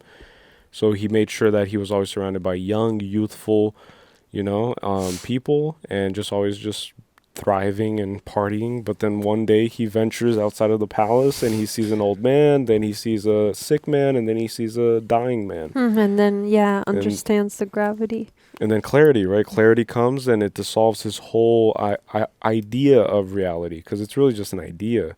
Reality is always going to be subjective. Like there's no objective reality. Really, there's no objective reality. It's all subjective, but we can but we experience it similar enough where we can come to a consensus. It's like, is this dress blue or is it white? Yeah, the blue and black and the gold and white, right? Yeah. That dress. So then like everybody's like, no, it's white and gold. No, it's black and blue. No, it's this and this. Symbol on tree. Oh yeah, and the treehouse had a symbol on it, which reminds me of the peace sign with the little chicken feet on it. You know the chicken feet rune, and it's a rune, I believe. So it's like a magical rune that has magical properties, and I don't know what it means, but there's a little chicken feet rune on the treehouse. Which I saw. Which could be like roots, right? Well, it could resemble roots a little bit. It kind of looks like a tree. Yeah. Because the treehouse, everything happens in the treehouse because the treehouse is the thing that's disconnected from reality. It's the one house that's in a tree, right? And the tree is usually a tree of life. It's the tree of generations and lineages and heritage and hereditary, right? So the house, because they all are obsessed with homes, creating homes, miniature homes, multiple homes, stacking on top of each other, old foundations just being built on top of it, and then another house on top of it, instead of really like addressing like the whole thing as a whole. But they're obsessed with houses, and so everything happens in a tree house. Yeah. Because it's so high above, it's disconnected. And I was going to say that the tree house is a diorama, like is a life-size diorama essentially. Of what do you think? I think it's exactly in line with what you're saying about creating homes. And maybe it's meant to be that their home doesn't feel like a home. And so they created a tree house where it kind of feels like an escape, right? Which is what tree houses are, at least for kids. It's their little imagination hub, right? Where they can escape into, and where the daughter goes to sleep in the cold. She seems unfazed by the cold, which is weird. Walks barefoot in the cold. But anyways, whoever built that tree house, which might have been the dad or the parents, whatever, but they built the tree house, and it's interesting because of what you're saying, like she builds the miniature houses, so that is just like another manifestation of that, but in their reality, like a life-size version of it. It's like another home. It's like another escape, another little kind of, separate place. And you could tell also that when the husband went to give her affection and to give her warmth and he grabbed her shoulder, that's what prompted her to escape the coldness of her marriage and to escape into the treehouse. Because in spite of it being cold and her having to use artificial methods to warm herself, that was a better reality than her laying with her husband and her husband bringing her peace of mind and bringing her comfort and helping her with the burden of all the things that she carries. And so that's when you like start looking at the different stratified and broken relationships in that family. Every single relationship is broken. The brother hears kids his age kind of like insult his sister, and instead of defending her, which is what you do to people you love, is that you defend your family members, no matter if they have any mental issues, if they have whatever, like you stand by them and you defend them, especially when their names are mentioned or whatever. But he didn't do that because he kind of like treats her as how the mother treats her, which is like a stupid kid, like a stupid crazy kid. Because the mother says, stupid, like, are you stupid? Like, well, you're barefoot, and shoves her and pushes her, and, So every relationship is broken. And it doesn't start with Peter and the mom. It's Peter with Charlie. It's Peter with the dad. It's the dad with Charlie. It's the dad with... Everybody is broken with each other. The house is completely in shambles, even before any chaos is introduced. The chaos is intrinsic. It's deep within each person.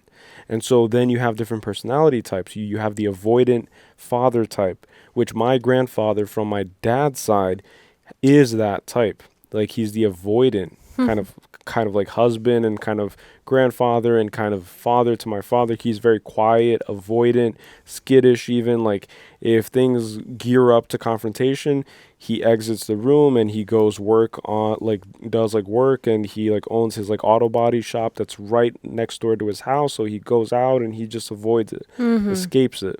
And then my grandmother from my dad's side, who passed away from cancer, when I was like when I was younger, she's more of the let's have a let's talk about this now. And she's more of the expressive one, but then she controls my grandfather, or she used to control my grandfather, because he's more malleable, he's susceptible, he gives himself to control. So when you have a person who gives themselves to control, and you have another person who is in constant need of external control, then you have a perfect match, but then it destroys everybody. Does that make sense? Yeah. To you? Like sometimes what we think we want is not what we need, is my point. So sometimes you need exactly what you don't want. And that's the medicine that tastes bad, and it leaves a bad taste in your mouth, and it's scary to like make that jump, and it's scary to make this move and make that leap. But a lot of people need that. Yeah. Need that push towards the fire. I don't know I feel like I'm a combination of the two attachment styles, the avoidant, and I think the other one is called anxious attachment style. So the avoidants are the ones that, you know, kind of try to... Which is me. Like, it has been me ever since I can remember. The avoidants are like the stonewallers, which means that they just don't want to deal with the confrontation, and they just completely, you know... And they're rigid, right? Like they turn into rock, and they're hard to move, and they're hard to budge, and they're stubborn, you know, and they're stubborn, which is what I've always been. I've been a very stubborn person. I feel like I'm both, and I feel like my dad is the avoidant one, and then my mom is like more anxious, you know, more anxious one. I feel like I'm both. I feel like there are times where I just like, okay, like I'm gonna just like, you know, not feed into it or whatever it is, and then there's times where I'm like, no, let's talk right now, like we have to talk about it right now, you know. But anyways, I just thought that was interesting. that is interesting. But the husband is definitely that, like the husband is, it's him trying to have like maintain control, like we already spoke about, but it's also him avoiding it's like avoiding having a step up, you know, like avoiding step up. The inevitable, maybe. Yeah, like even if it did worry your wife, it's like, you know, he was worried about her spiraling, or worried about, it's like you have like sorry, you have to step up sometimes, you know. You have to put your foot down, and you have to exert some form of control, especially when the person you're dealing with is someone who's always been used to having control, or to feeling like their whole life has to be geared towards creating control for themselves. And then when you see the person not controlling what they think they're controlling, which is their trauma, in her case Annie, she thought she was in control of her trauma. You can't just passively witness that. Like, your wife just recreated the murder, the decapitation of your daughter.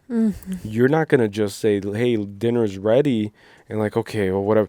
So that makes a weak kind of like character in the family. It's like that's weakness. Because then by the end he was ready to already get help for them, because that's why he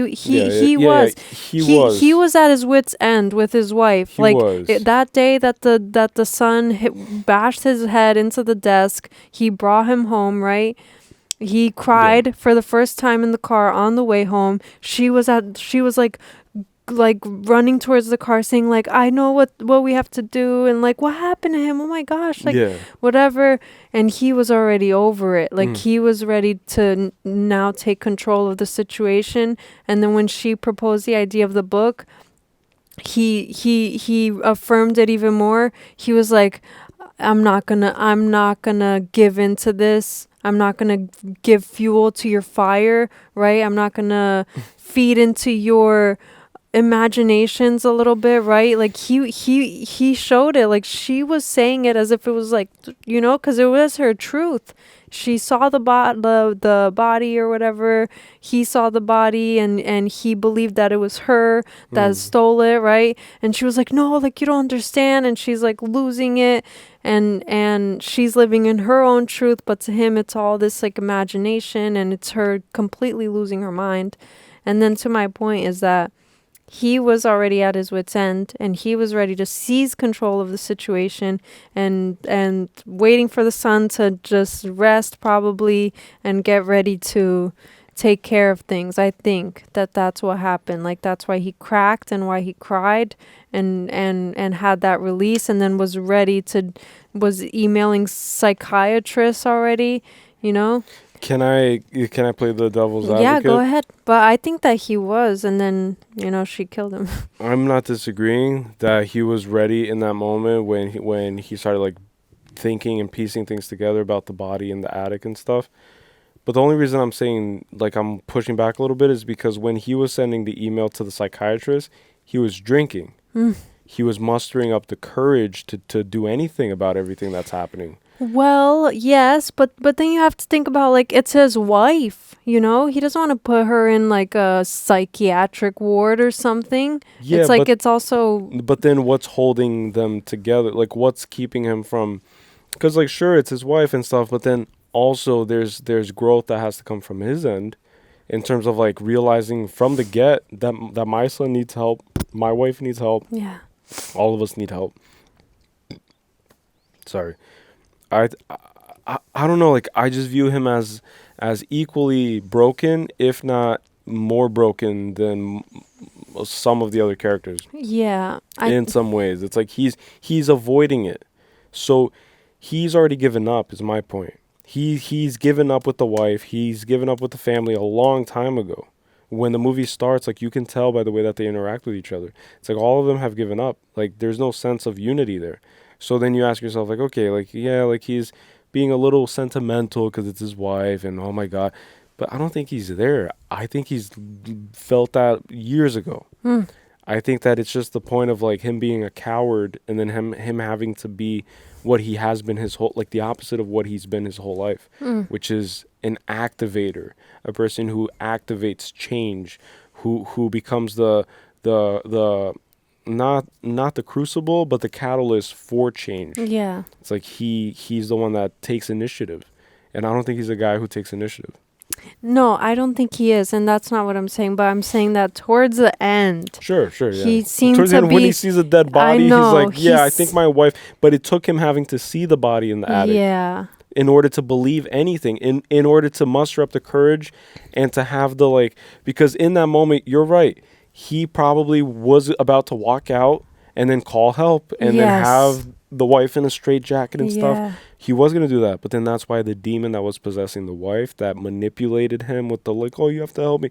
That was a demon. It was all manipulation. It was all, like, coercing the guy. But then got his energy from the book. He, like, held it a little bit and that was enough. And then threw it in the fire. But then he caught fire. Does that make sense? It's like he caught fire. Because that was the whole goal, is that he can't help. It might have been that the last person to touch it would meet their fate a little, you know, in terms of death. But then who throws it in the fire? She does. Oh, yeah, she does. Never mind. I think it was just about, like, connection to it. Yeah. I think so. It's like, I don't know what that was, but yeah, I think I it was know. Like possession. I don't think it was her. Because I'm trying to figure out how did it go from it burning her, because it didn't affect the husband the first time. He was on the couch sleeping and he was unaffected by it. But he didn't touch it. Yeah, but he didn't touch it, right? So. And maybe he wasn't aware of the body in the attic, of the decapitation. Right. Because that's the ultimate kind of, like, telling of what they're in right now. Yeah. So she was with the realization of everything and she tried to solve it, but then he was exposed to the truth and then still resisted it. You know what I'm saying? Yeah. It's like you just saw a decapitated body of your wife's mother in the attic and you're still kind of like treating her as if she's crazy. So it's kind of like him in denial, but because he's not an initiator. I don't know. I would have to rewatch the movie, but I kind of don't want to rewatch it. No. I think I've had enough of it. I took what I needed and yeah, I think I learned. Thank you for the art. You finished? Yeah, I'm done. Oh, okay. I have a few notes, Go but for it. they're quick. Don't be quick. So the only points that I'm gonna make is that things really took a turn. The book was important from the beginning, but I just didn't realize how or why yet. But I'm figuring it out now because the daughter was drawing at the funeral. Yes. So. And what was she drawing? Do you remember? I think she was drawing the grandma. I can actually just hover real quick to the beginning, and then we'll see. Mute the sound. Yeah, mute the sound. Look right. Yeah. And then she closes it, right? The dad makes her close it. All right, hold on, guys. Oh, let me pause it right here. Oh, what's that?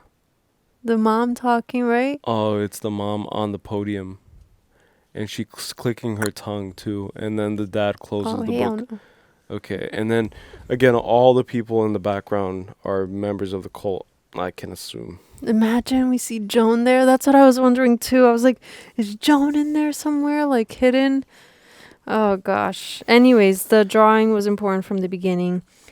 I feel bad for the son. I really do. I feel like he wanted to have a normal life genuinely, and that's why the first introduction that we have of him is obviously here, but is when he's in school and he's eyeballing the girl and like, you know, kind of booty. Yeah, eyeballing her and then wanting to attend the party and then wanting to get like a little bit of alone time with her. Just very normal teenage boy things, right? Hormones. Right. Smoking weed, whatever. But then I feel bad for him because I can only imagine. Think about this, right? You have a mom who sleepwalks, and she said that this was very pivotal in their relationship. She sleepwalks, and she almost lit them on fire as they were sleeping, and that since then, they would just get into arguments about frivolous things, very small things. It would just kind of be out of control, like how Small much they would things argue. In comparison to what happened. Exactly. Because they never talked about it. Yeah. And then, anyways, so just imagine for him what that's like. And then also having this sister, which is why I laughed a little bit, like, and why I made the joke, like, I wouldn't want to bring her. But because she is weird. It's like, I'm sure that he's seen her do things like cutting a bird's head and stuff because she makes those dolls, right? Like, so she it's kind is of like an embarrassment at the party, and she's gonna do something. Yeah, well, I don't think he saw it as like that extreme where I was like first assuming that maybe he was gonna see it that way because he didn't seem to like protest when the mom said, no, you're gonna take your sister with you and stuff. And even while they were at the party, he was kind of like, hey, like, just go have chocolate cake. He wasn't like, oh, like, this is why I didn't want to bring you, you know, like, he didn't seem to have like a disdain towards her or anything. He just seemed to, my point is this, is that it's very evident that the family, the mom and the daughter specifically, have a lot of like inner turmoil stuff, of course, right? Yeah. And with the daughter, it just like manifests itself as like through these like little weird things that she does, right? Which aren't weird. It's just a combination of like dismemberment, right? So it's a combination of different elements to make up something that's resembling a human being. It's like she creates characters, but all these characters are combinations of different pieces and objects and materials. Yeah. So it's not like she's excuse me. It's not like she's drawing perfect cartoons of humans. Yeah, exactly. And so, anyways, my point is that I feel bad for the son, and that's why he ends up being the one in the end that isn't. He ends up being the last one in the end because he is the one that's like, The question is, does weed help him do that?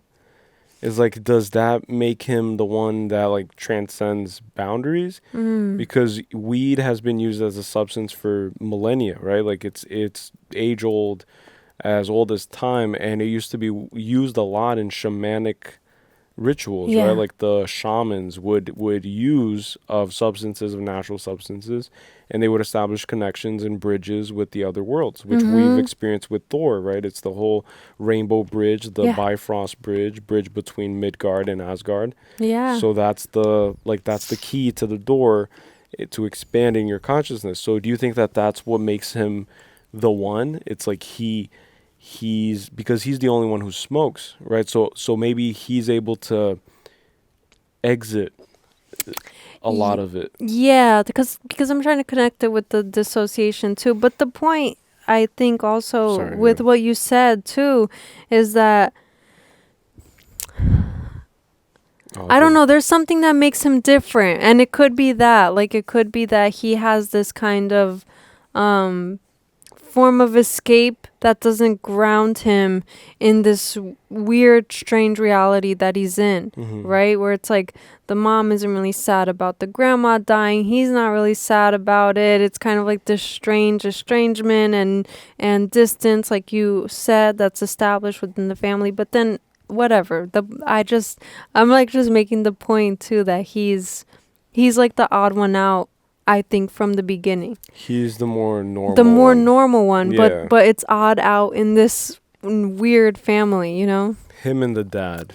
The dad too, yeah. Yeah. Which is why the dad comes to his protection and why he feels more connected with the dad, you know? And then I could imagine that seeing the dad, that the way that he found his dad burnt to a crisp was a breaking point for him, where he was like, and he started screaming like, "Mom, like, please stop this," and like, "Please stop this," and he was like trying to wake himself up, and he thought he was dreaming, and because it was like, I don't know, like it was just a lot. Yeah. But anyways, never cried. I wrote that too. The scissors in the window. Oh, I thought it was funny that both Charlie and Peter were getting called out by their teachers because Peter wasn't paying attention in class, right? He was too busy looking at the girl and then getting distracted. And then Charlie was too busy building her weird thingy. And if you think about it, the girl has the same artistic tendencies that the mother has. And maybe the mom, Annie, resents the fact that Charlie ended up being a kind of like subverted, kind of like less, like not a pure artist like the mother sees herself. Maybe it's like she sees her as this broken version of what she idealizes in her daughter, and so she has like a broken kind of dysmorphed, kind of like just not perfect in her eyes. And that's why even for the demon too, like even the demon rejected her, from my understanding. Yeah, and that makes sense because the mom's art is like so down to the minute detail, like sculpted perfectly, and then the daughter just puts random objects and stuff together and just doodles, like scribble scrabble, and But the thing is that the daughter also puts attention to her crafting, but her crafting is more surreal. Yeah. And then the mother's is literally the recreation of reality. Yeah. So the mother is focused so much and she can't escape reality that even the title and the superpowers of being an artist can't help her escape it.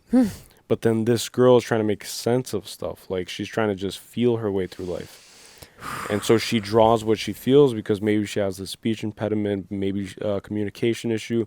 But then you realize that the girl, like everything the girl has, everybody else has, which is just suppressed inability to communicate. Yeah.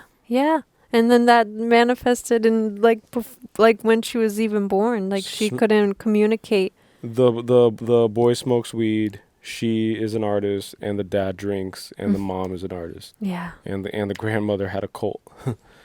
Formed a cult. Yeah, they're definitely all equal on this scale. Imagine. It's they're like all seeking. cult and Yeah. creating art. Yeah. It's funny.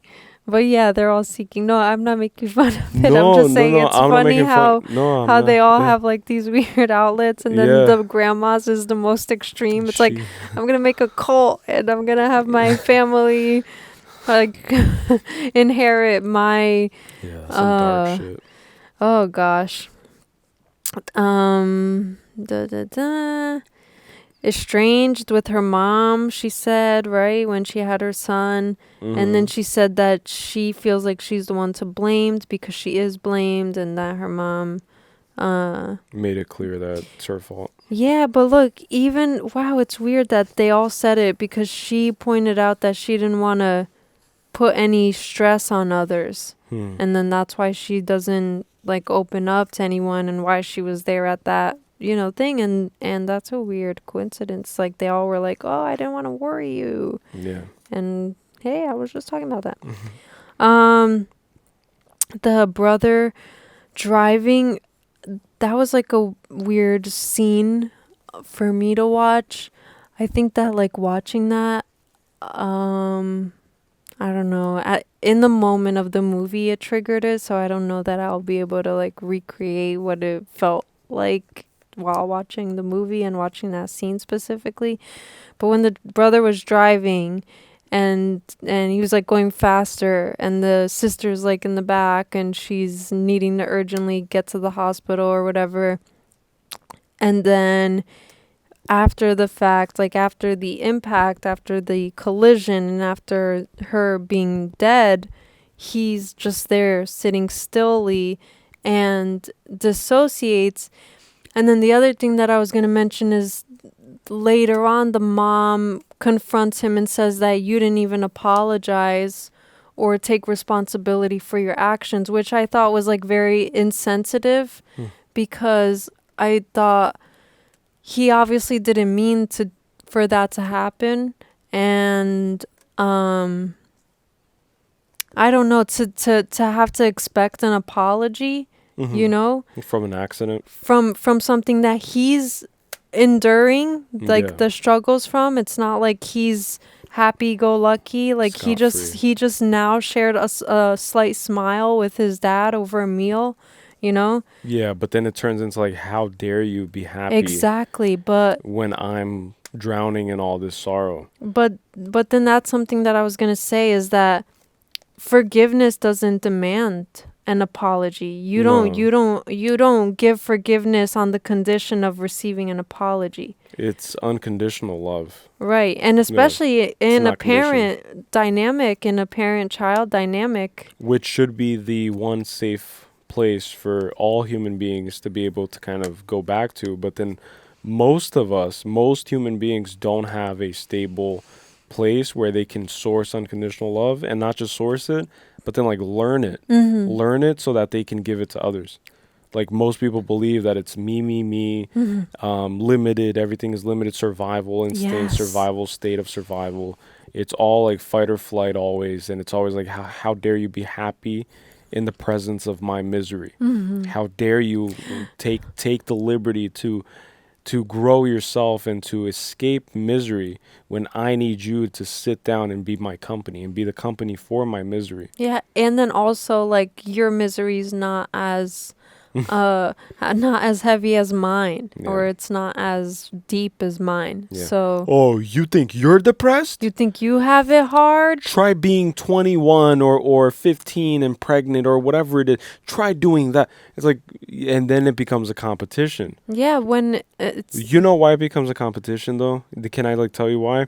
Because the parents who make it a competition with their children are seeing themselves reflected back at them when they look at their child. So when the mother looks at the daughter and the daughter expresses problems and troubles that they're experiencing through life that's similar to the mother's, instead of being like, it's okay, listen, don't worry, it'll be fine. I went through the same thing. I've learned a lot through it. I've grown through it. I've evolved through it. When the parent's like, oh, but that's nothing. That's nothing. Oh, you're crying because you can't get a job, because you can't buy groceries. Think about when I was growing up. When I was growing up, I had it worse. When that happens, it's because it's just a mirror. Yeah. It's a mirroring effect. Mm. The mother is stuck in the perpetual infinite loop of dealing with herself. And so she hasn't dealt and hasn't forgiven herself for that period of time when she struggled, she felt pain, she felt less than, she felt abandoned by her parents, she felt neglected by her parents. And so the abused becomes the abuser, and that's a cycle, and that's almost inevitable. History doesn't repeat itself, but it rhymes unless somebody starts telling a new story. Yeah.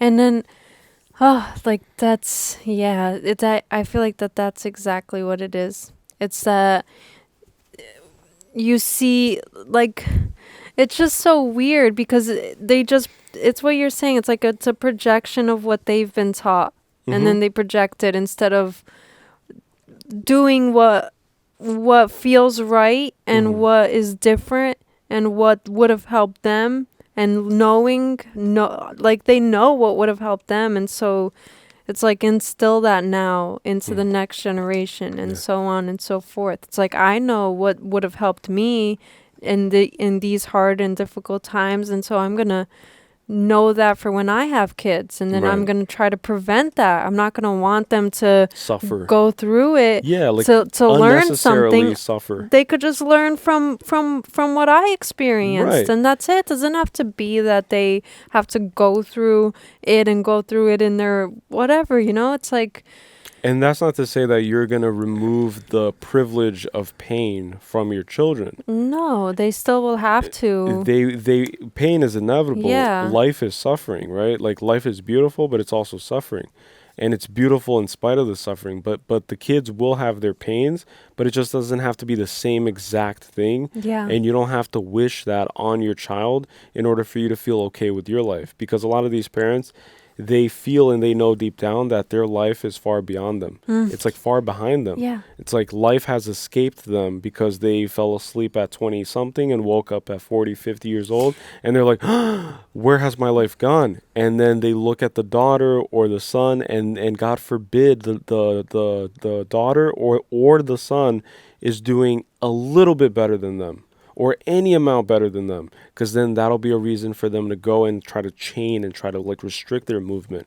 And usually that's the evil mother motif. That's the mother who consumes the child by limiting and throwing the daughter inside of a tall ivory castle and waiting for Prince Charming to come and rescue, and waiting for someone worthy of taking down and slaying usually the female dragon who guards the castle. And the castle is built in the shape of a phallic symbol. And so you look into the obelisk and the phallic worship and all that stuff, and you see that humans are complex, but we're easy to understand once you understand like what motivates us and what makes us act a certain way. Yeah. So you can know almost everything about someone by knowing a little bit about their parents. Yeah, it's true. But that's very true because of what we were talking about with like DNA and things getting passed down. So it's like if you have a gist of what parents are like, then you can have a gist of how the child turned out, which is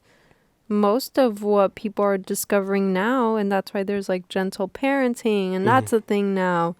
But I was going to say that what you were talking about, it's interesting how people feel like their lives are over by 40, 50 years old. And we've already talked about this too. But for anybody out there who is 40 or 50 years old and feels like their life is over, just know that at some point in time, that was the average life expectancy, was 40, 50 years old. And then people's lives would actually be over. And now it's doubled. And so you still have, hopefully, double whatever you've already lived waiting for you, even if it comes with a menopause and old age and health complications, whatever, but it's still there. It's still like life is still right here, now. It's still here. Yeah, it's still the here. moment, not even about the future, but the moment. You always have this moment, and so the future doesn't exist. This for moment, anybody.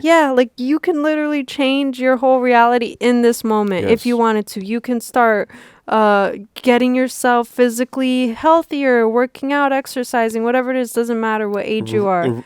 Effectively Yes. reversing your age, Yeah. and rejuvenating yourself. Yeah. But that's the fountain of youth. And that's why throughout history they all tried finding the El Dorado, Golden City, the fountain of youth. Like these are all legends. But it's all within. The fountain of youth is within. The kingdom is within. Every religion, like it's all within. It all happens in the temple of the mind, of the soul, of the spirit. Yeah. But you can revert. Decide 40 years old, I'm gonna CrossFit train. I'm gonna go to a gym. I've seen 80-year-old women fit, muscular, more muscles than me than I've ever had.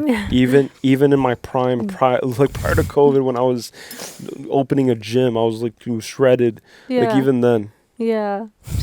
80-year-old women. But anyways, the point I was going to make too was that forgiveness doesn't demand an apology, and that scene just like resonated with me because I talk about it a lot, and it's not because it's like the defining moment of my life or anything, but like going through the accident that I went through 2 years ago with my brother, it kind of felt like what that scene felt like a little bit, where it was kind of like, it was kind of like you were left a little forgotten, right? Is that what you're trying to say? No. What I was going to say is that in that moment, he maybe felt like I wasn't going to be okay after the fact. Yeah, I can't even imagine that. And like that was running through his head because I was passed out. And so it's kind of like, is she conscious? Is she okay? Like I had hit my head and I was just thrown around the back seat because I didn't wear a seatbelt. But, wear your seatbelts. Anyways, yeah, so I could imagine that was like running through his mind and stuff. And I will admit, like, I won't deny that I was kind of hurt a little bit, like being put in that situation of like outside of your control, right? Yeah. Like your whole life shifted and changed because of someone else's decision. Yeah, that but in many ways was a selfish decision in many ways. Right, but that's the point though, is that I don't like, yes, I was hurt, there was a hurt, but I also do understand, and I never asked for an apology, not saying that he didn't, but even if he didn't, I would have never required an apology from him because I understood what he was. The intention was never to cause much of a physical kind of like disturbance. Like I understood what he was feeling in the moment too, like the panic that overtook him with whatever was happening and whatever.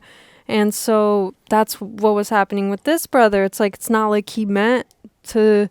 No, he was swerving from a deer, and he couldn't like keep track of the pole. Like he didn't know that. And she the was gonna hit his sister head. had her head out, and like obviously with him, it was like so much more unpredictable factors and stuff. But panicking and But the point being is that you have to be able to just forgive.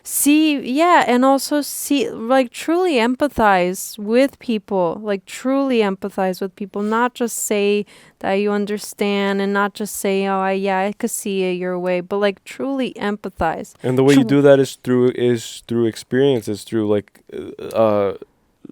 pure empathy. It's like feeling what he might be feeling. Yeah, really put yourself, when they say like put yourself in somebody else's shoes, like do that. Like that implies feeling the pain too, and like feeling the mental disturbances of like what's going through the head.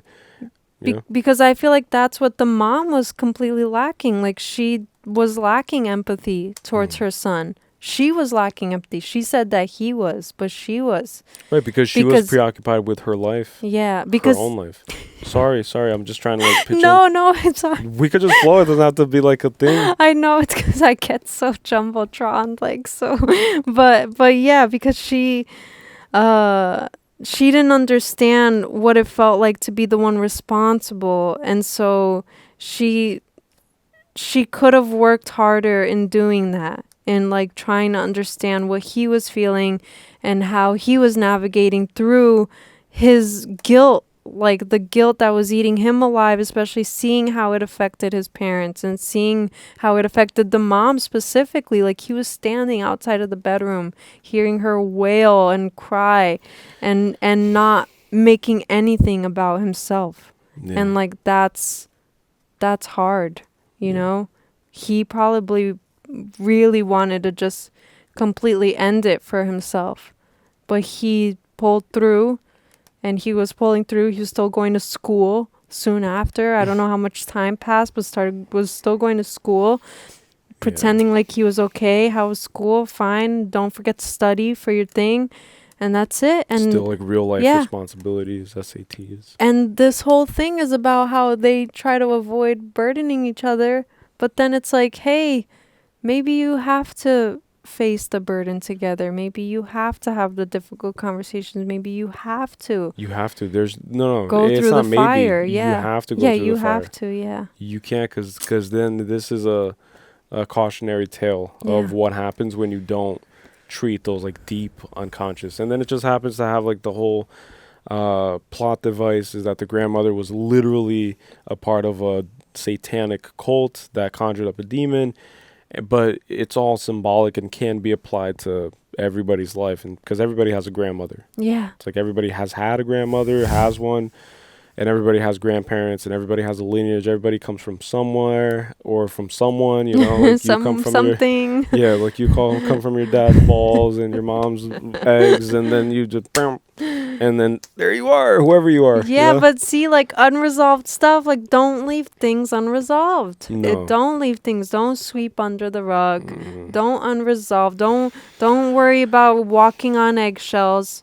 Sometimes you have to. Even if it causes temporary discomfort, and sometimes you have to walk on top of the shards of glass. You have to, yeah. Otherwise, you have to walk through the hot coals, you know? Walk through the fire. But I think that's about it. The droning sound thing was interesting because there was a point where I noticed that it stopped. Like I specifically noticed that it stopped, and it was when she went to Joni's house. And then I was like, oh, like that's why I thought that Joni was a good person at first. But I know that feeling that you were getting, that she was like untrustworthy, which I also got. But I was wanting to believe that, oh, like, no, she's just someone grieving too. And she's also whatever.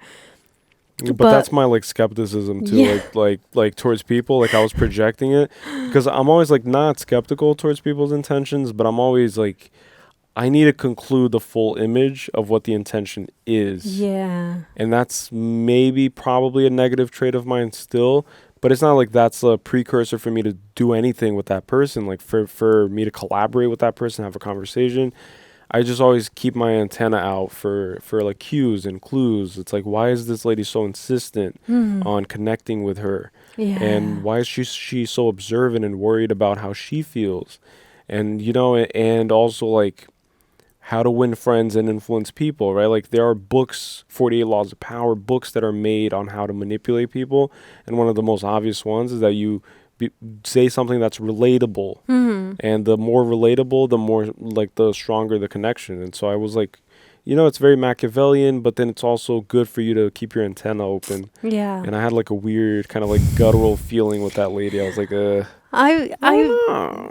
like, I was honestly torn in between, but then when the droning sound stopped at her house, like the first time that she went to visit, which was the normal time without the seance stuff, there was no droning sound. So I was like, oh, look, it's literally meant to resemble peace.